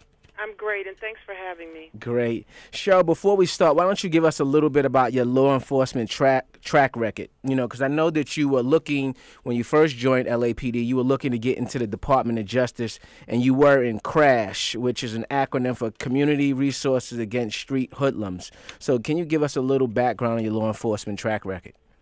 What happened is I was working in the clerical pool for the Department of Justice, and I was helping the agents at the time with their reports. I was able to go out on a set-up sting operation with the agents, and they were successful in capturing a PCP suspect. That sparked my interest in law enforcement. So my thought process was I was going to get on with whatever agency I could, do my year, get my post certificate, and then I was going to lateral back to DOJ as a special agent. LAPD was going through the whole consent decree where they were required to hire women and minorities, and their processing procedures were expedited. I got hired on with LAPD first. I accepted it and started on August 25th of 1980. And once I started working with LAPD, I just realized that there were so many places that I could go within the department. I decided to stay there and make that a career. Wow. Okay, so in the time when you stayed at LAPD, you rose to the level of sergeant, which is a high ranking, especially at that time, especially for a black woman to reach. Tell us how you came to that role, and tell us how you got involved in how you became in charge, well, one of the senior people in CRASH. Actually, I wasn't a senior officer in CRASH. When I was in CRASH, I was relatively young on the job. I was a police officer, too, assigned to the CRASH detail, and I worked in CRASH for about 3 years. My time on LAPD was tumultuous from the very start. When I came on the department, there were actually only 4 blacks in my police academy, 2 black females and 2 black males. So when I graduated and was sent to Southwest Division, I was one of very few, maybe 1 or 2 other black females in patrol. And at that time, I used to have my hair in a little short afro, and I was tall and very thin, and those white officers just weren't ready for me, and they weren't ready for anybody that looked like me or acted like me, and I had a very difficult time. I persevered because that's what I do, and I was able to make it off probation and ultimately transfer out to another division.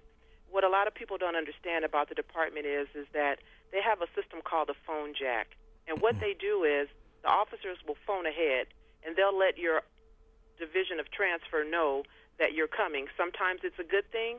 Most times it's not, and that was my experience on the department with almost each and every transfer. When I left Southwest, the white boys that I worked with had already called ahead to my next division and were telling them the same things that they were saying about me at Southwest, which was, at the time, I was a plant from the Muslims. I was part of FOI, which is ridiculous, because Fruit of Islam was pretty active in Southwest back in the early 80s. And that was the label that was put on me, and I pretty much wore that jacket my entire career.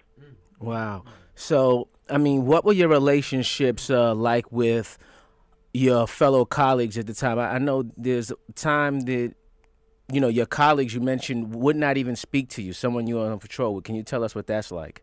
Well, it was my relationship with the black officers was obviously very different than my relationship with the white officers. But again, understand that there were more white officers for me to partner up with.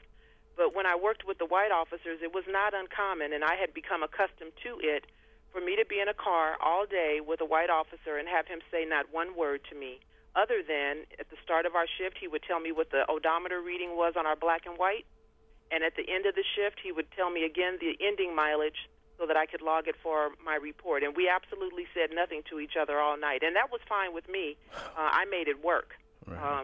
We would get out, we'd handle patrol calls. Obviously, the citizens weren't aware of the tension because, we both were professionals, so to speak.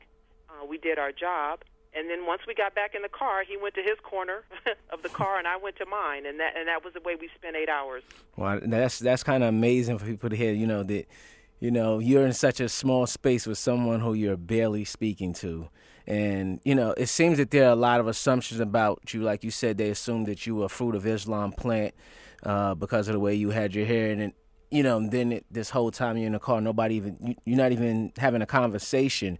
So is this what brought you to where you became to the point where you were on the 3rd floor of the Bradbury building about to commit suicide over your law enforcement career? No, what brought me to that and what happened was because of the treatment of the officers that I was working with, I started seeking positions within the department where I could work alone. We call them LCARs, a one-man unit, one-officer unit. And so I sought positions that would put me in a place where I didn't have to spend the day with someone that didn't want to be with me and I didn't want to be with. And so I moved around the department in that manner for a while. I eventually went to Crash. I worked in Crash, but that was a predominantly black unit. That was one of my better experiences for obvious reasons. And then I promoted, and eventually what happened was I found myself a sergeant working patrol and had been involved in some domestic violence issues in my personal life. And I had really tried to keep the department out of my business because I was married to a police officer. And we were still together. We had children. I wasn't trying to get him in trouble on the department, and I certainly didn't want him to lose his job. So I never really involved LAPD. But what I did do is if we were having difficulties and I couldn't get out of the situation on my own, I would call the local police department where I lived and ask for assistance. I just wanted them to help diffuse the situation, allow me to get my personal effects and leave, which was something my husband wasn't allowing at the time, and that was my reason for calling. And so at some point, LAPD found out about it. And when LAPD found out, they sent an internal affairs investigator to my home to talk to me about my husband because they were in pursuit of sustaining misconduct charges against him. And so when I'm talking to the internal affairs investigator, unbeknownst to me, in the back of his mind, and this was a black man, by the way, a black detective working internal affairs, unbeknownst to me, I guess, as he was talking to me, he was preparing a package for me and found out that he contacted the police department where I lived and found out how many times they had been to our home. He was able to find out based on radio calls they had been to our home 6 times. So what he ultimately did, the internal affairs investigator, is he initiated a personnel complaint against me as well. And the department charged me with 6 counts of misconduct. Mm-hmm. And each count of misconduct had to do with the police coming to our home. The LAPD has something called unnecessarily causing the response of an outside agency. That was the charge. And so for each time that the police had been there, they decided it was unnecessary. And in talking to the internal affairs investigator about those many times that the police had been to our home, he had located a battery report where my husband had pushed me. And the internal affairs investigator asked me about that incident, and I said, yes, he pushed me. He says, did you guys have an altercation? I said, no, he pushed me. I didn't push back. I just wanted to get away, get out of the situation. Therein came the charge, false and misleading statements, because the internal affairs investigator and ultimately the police department said I lied, that when my husband pushed me, that in fact was an altercation. My position was it wasn't an altercation. An altercation is a fight between 2 people. It was a push. I was the victim. And they charged me with giving false and misleading statements and sent me to a board of rights where termination was a real possibility. So this is the same. This is actually the same thing what happened with Dorner, but in his case they fired him. Where in your case they didn't fire you, but the repercussions were that what exactly? Well, what happened was in my case, and the The reason that I didn't get fired, I believe, is because of one very brave command staff officer who came and spoke as a character witness at my Board of Rights. But what happened during the board, what people don't understand about LAPD's process is the Board of Rights is an administrative hearing akin to a kangaroo court. There are no rules. There are no regulations.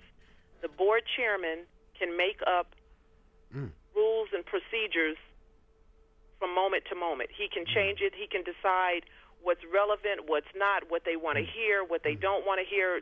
It's totally at the board's discretion. And the board is compiled of command staff, captains and above. So when you have captains and above sitting as the judges, if you will, and then you have an LAPD detective from Internal Affairs acting as the prosecutor, you can see how the deck would be stacked against an officer because these people all know one another. And so they decide, like I said, what's relevant, what's important, and they decide who they will give credibility to, whose testimony is credible in their mind, and if they will even hear it. And so when you have what you want, if you're the accused and you want someone as a character witness, you want a heavy hitter. You want some command staff to come in and speak on your behalf and understand that command staff, their peers, are not going to do that, particularly if it's a captain and he want to make commander, or it's a commander and he wants to promote to deputy chief. It just doesn't happen. Wow. But for this one that came in for me. So I'm in this Board of Rights for about 4 or 5 days, and the Bradbury building is a very tall, very architecturally beautiful building. And just as a side note, I'm writing a book. I've written a book, and I'm documenting all of this in my book, and I speak to the fact that when I was at this Board of Rights, I had to physically will myself away from the banister because each and every day, all I could think of is I've got 18 years on the department. And when I came on the job at 18 years on, had I been fired, I would have lost everything. I would not have even gotten the money that I had paid into the pension program up until that point. So I'm thinking, if I lose my job, where else will I go? I'm a high school grad only. I'm a mother with 4 children, now separated because the department was successful in putting that wedge between what was left of a marriage that I had to another department employee. And so I thought, you know, if I get found guilty, I'm jumping. I'm just going to jump because I've got insurance and my kids will be taken care of through my insurance. I've had it long enough. They can't deny it for the suicide clause. I'm out of here. And it was overwhelming, and it was very real, and I understand why Dorner did what he did. I don't condone it, but when you're in that, and when you feel so all alone, and like you have no other recourse, there's nothing left, the department absolutely really will take everything from you, you start thinking about taking some drastic steps. I wasn't going to hurt anybody else, but I really, really thought about hurting myself. What can you tell us about Fred Nichols, who he was, and he did happen to take his life? Can you speak to what happened with him? Fred Nichols was my sergeant when we were working in Crash, and he was, I like to say that, I never bled blue. LAPD was a job. I'm not a disgruntled employee. I love it. I get a pension every month. LAPD is my friend. I never bled blue. It was just a job. And so what happens is that for people like Fred, God rest his soul, who bleed blue, when the department reminds you, number one, that you are still a black person on this department, and number two, you just wasted your time for however many years you've been here bleeding blue, they lose it. And what happened with Fred Nichols is he was the department expert on use of force, very prominent position on the department. And he testified at the trial for the officers accused of beating Rodney King. He testified truthfully that those officers used excessive force. And when he testified to that, he was removed from his position, which was a very prominent one. He was basically a captain without a ship, and he just really could not believe how the department had treated him because he bled blue, and he bought into that system. He really thought he was one of the good old boys, and that LAPD was right there marching lockstep with him. And when the department did that to him, he didn't do what Christopher Dorner did. He didn't go out and hurt somebody else. He didn't create a list of people that he felt had wronged him. What Fred Nichols did was he checked himself into a hotel, and he put a shotgun to his head and blew it off. Wow. And when it was time for him to be buried because, of course, he didn't go out in a gun battle, so he didn't get all the LAPD, dog and pony show that they put on for officers. And so because a lot of the blacks were really heart-stricken by his death, we wanted to go and honor this man. And so we asked if we could go in Class A, which is our hat, our long sleeve, our tie, our formal uniform, because we wanted to honor this man, and we wanted his family to know that we stood in support of him and them. And the department at first wasn't even sure if they were going to allow us to go in our police uniform. Ultimately, they did. We were allowed to go to the funeral in our uniform, and I remember so vividly his sister standing up in the midst of the officers that were there in the uniform during her eulogy for her brother, and she looked out over the officers and the civilians in the church, and she said, "LAPD, you killed my brother." And she was right. They did. Wow. Again, we're speaking to retired Los Angeles Police Department officer, former sergeant with the LAPD, Cheryl Dorsey, who retired from the police department in year of 2000. And you're 90.3 FM, the communicators, Brother Leroy, Brother Sinke. And Cheryl, can you speak to us a little bit about what your thoughts are if we look at the support that Christopher Dorner has received via social media and things we see on the news? Do you think that it has any significance with what's happened with Oscar Grant, Trayvon Martin, Kenneth Chamberlain, all people killed by police? Well, I don't know what the significance is in terms of those other people that were killed by the police. I mean, understand, we all knew. I talked to friends that are on the department, friends that are off the department for a variety of reasons, and we all knew that Christopher Dorner was going to be executed. We knew that. The department could not let him live. And so I think that the reason that he has the support that he has is because finally, and this is what he wanted to happen, he wanted somebody to take a look at what goes on within the LAPD. And believe me, it needs to be an outside entity that really looks, because Chief Beck is not going to do anything different. Dorner is gone. What's his motivation? But he was successful in getting other people to understand what goes on in the department and how the department will grind you down, and really, you're just one person going against this machine. Officers don't have the financial wherewithal or the means to fight LAPD as long as they will put you in a struggle. And so I think that people understand that, because it could happen to a police officer, it could happen to a doctor, it could happen to a nurse, it could happen to a teacher, it could happen to anybody in any profession if you take on that system and you deem that system to be unfair. And so this was a situation where that's exactly what happened.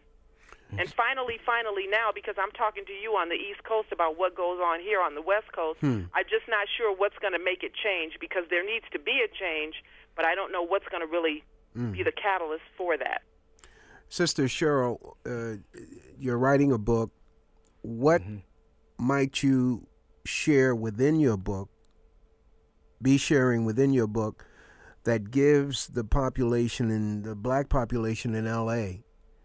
a view on how they're viewed by the LAPD, be it policies, be it even Caucasian, Aryan, or the militia people who are hiding within police departments throughout the U.S.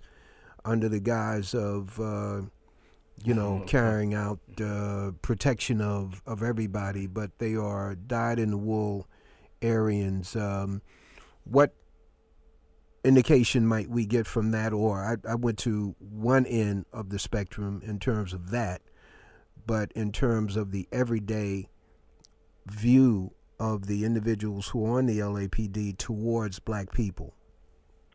I don't really speak to how officers treat the citizens in my book. I'm really more dealing with my journey and what I went through, because I know that what I go through is not unique. It's not unique to LAPD, and it's not unique. It's commonplace in law enforcement all over the nation.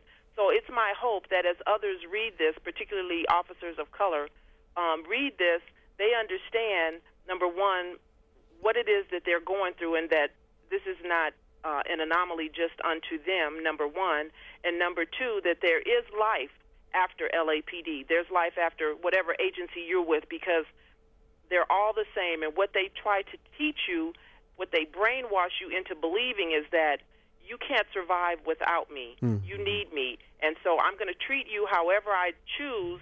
You will like it, and you will continue on. And so it's my hope that people understand that there is life after your department.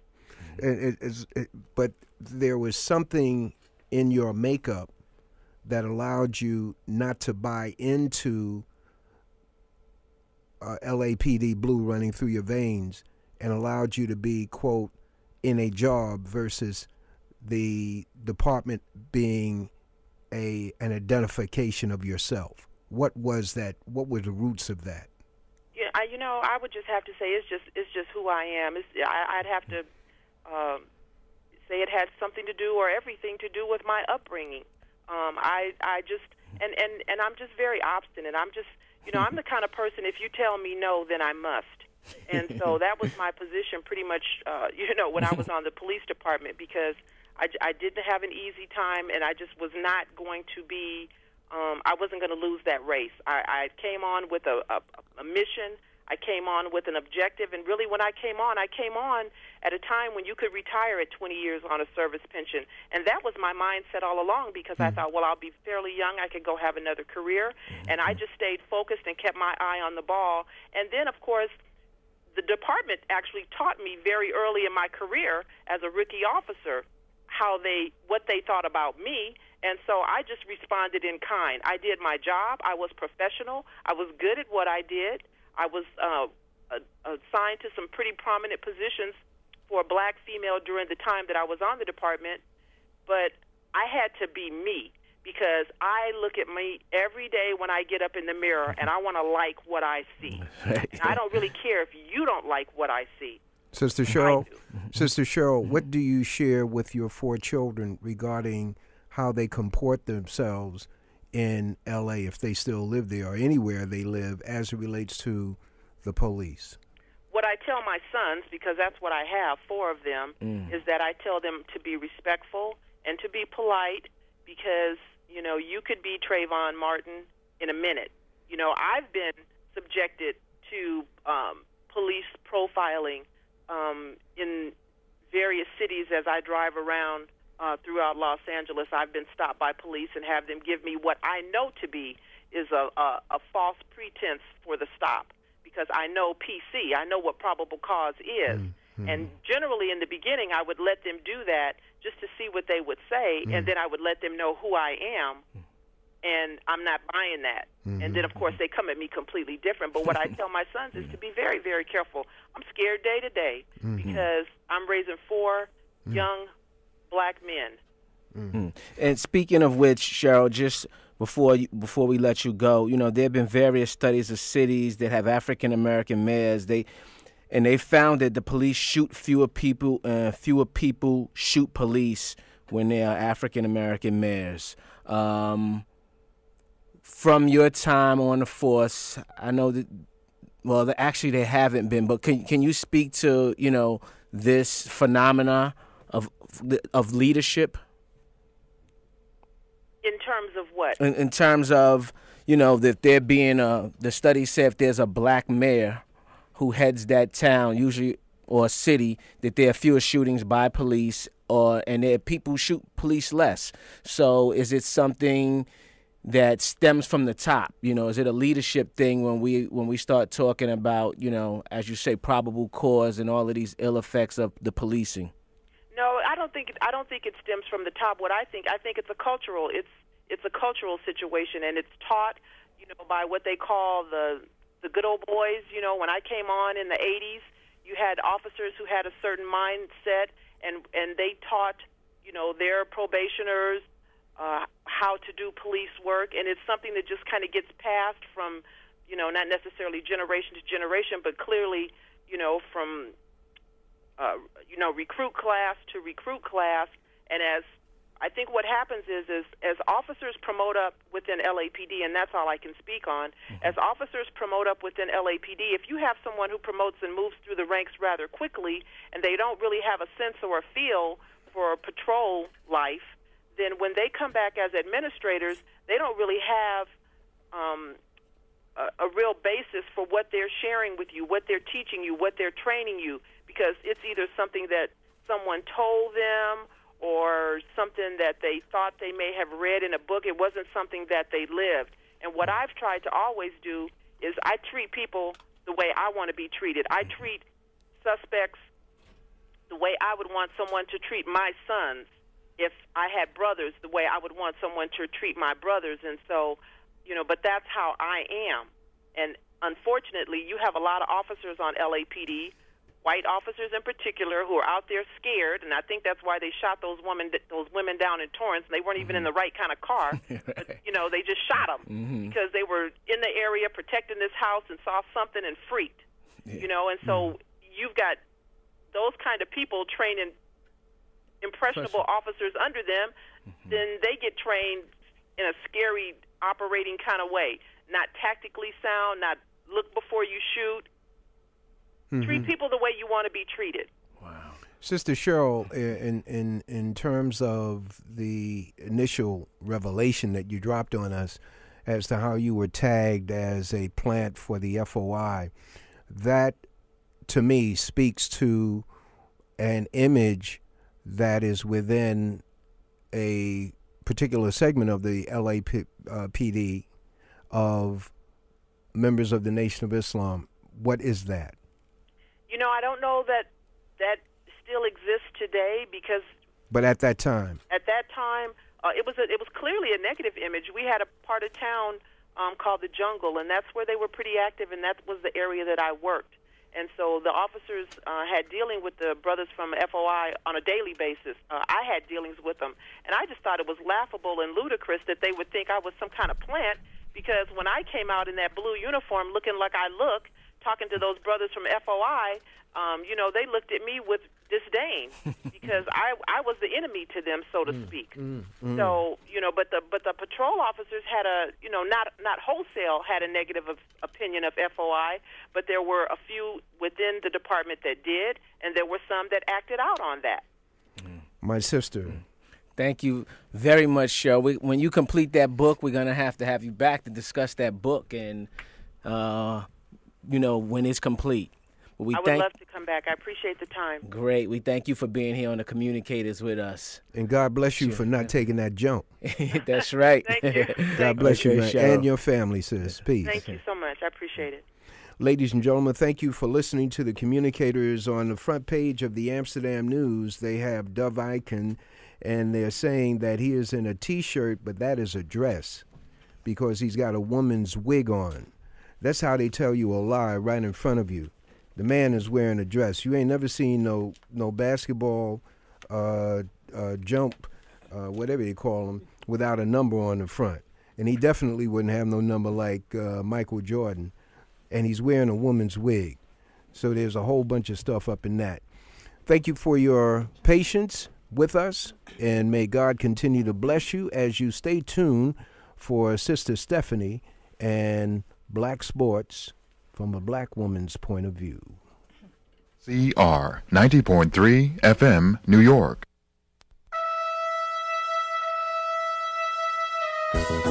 You don't have to travel downtown for Italian cuisine in an elegant atmosphere. Gran Piazza d'Oro now has a full-service bar, and they offer the best in Italian cuisine. Satisfy your palate with an assortment of traditional Italian dishes like fettuccine alfredo, chicken marsala, and their award-winning special, golden lobster alla Gilberto. Gran Piazza d'Oro is available to host and or cater your next event. Gran Piazza d'Oro is located at 1429 Fifth Avenue between 116th and 117th Streets in Harlem.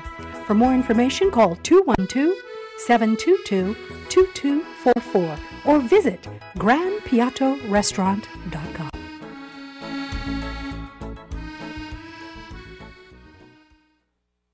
WHCR 90.3 FM, New York.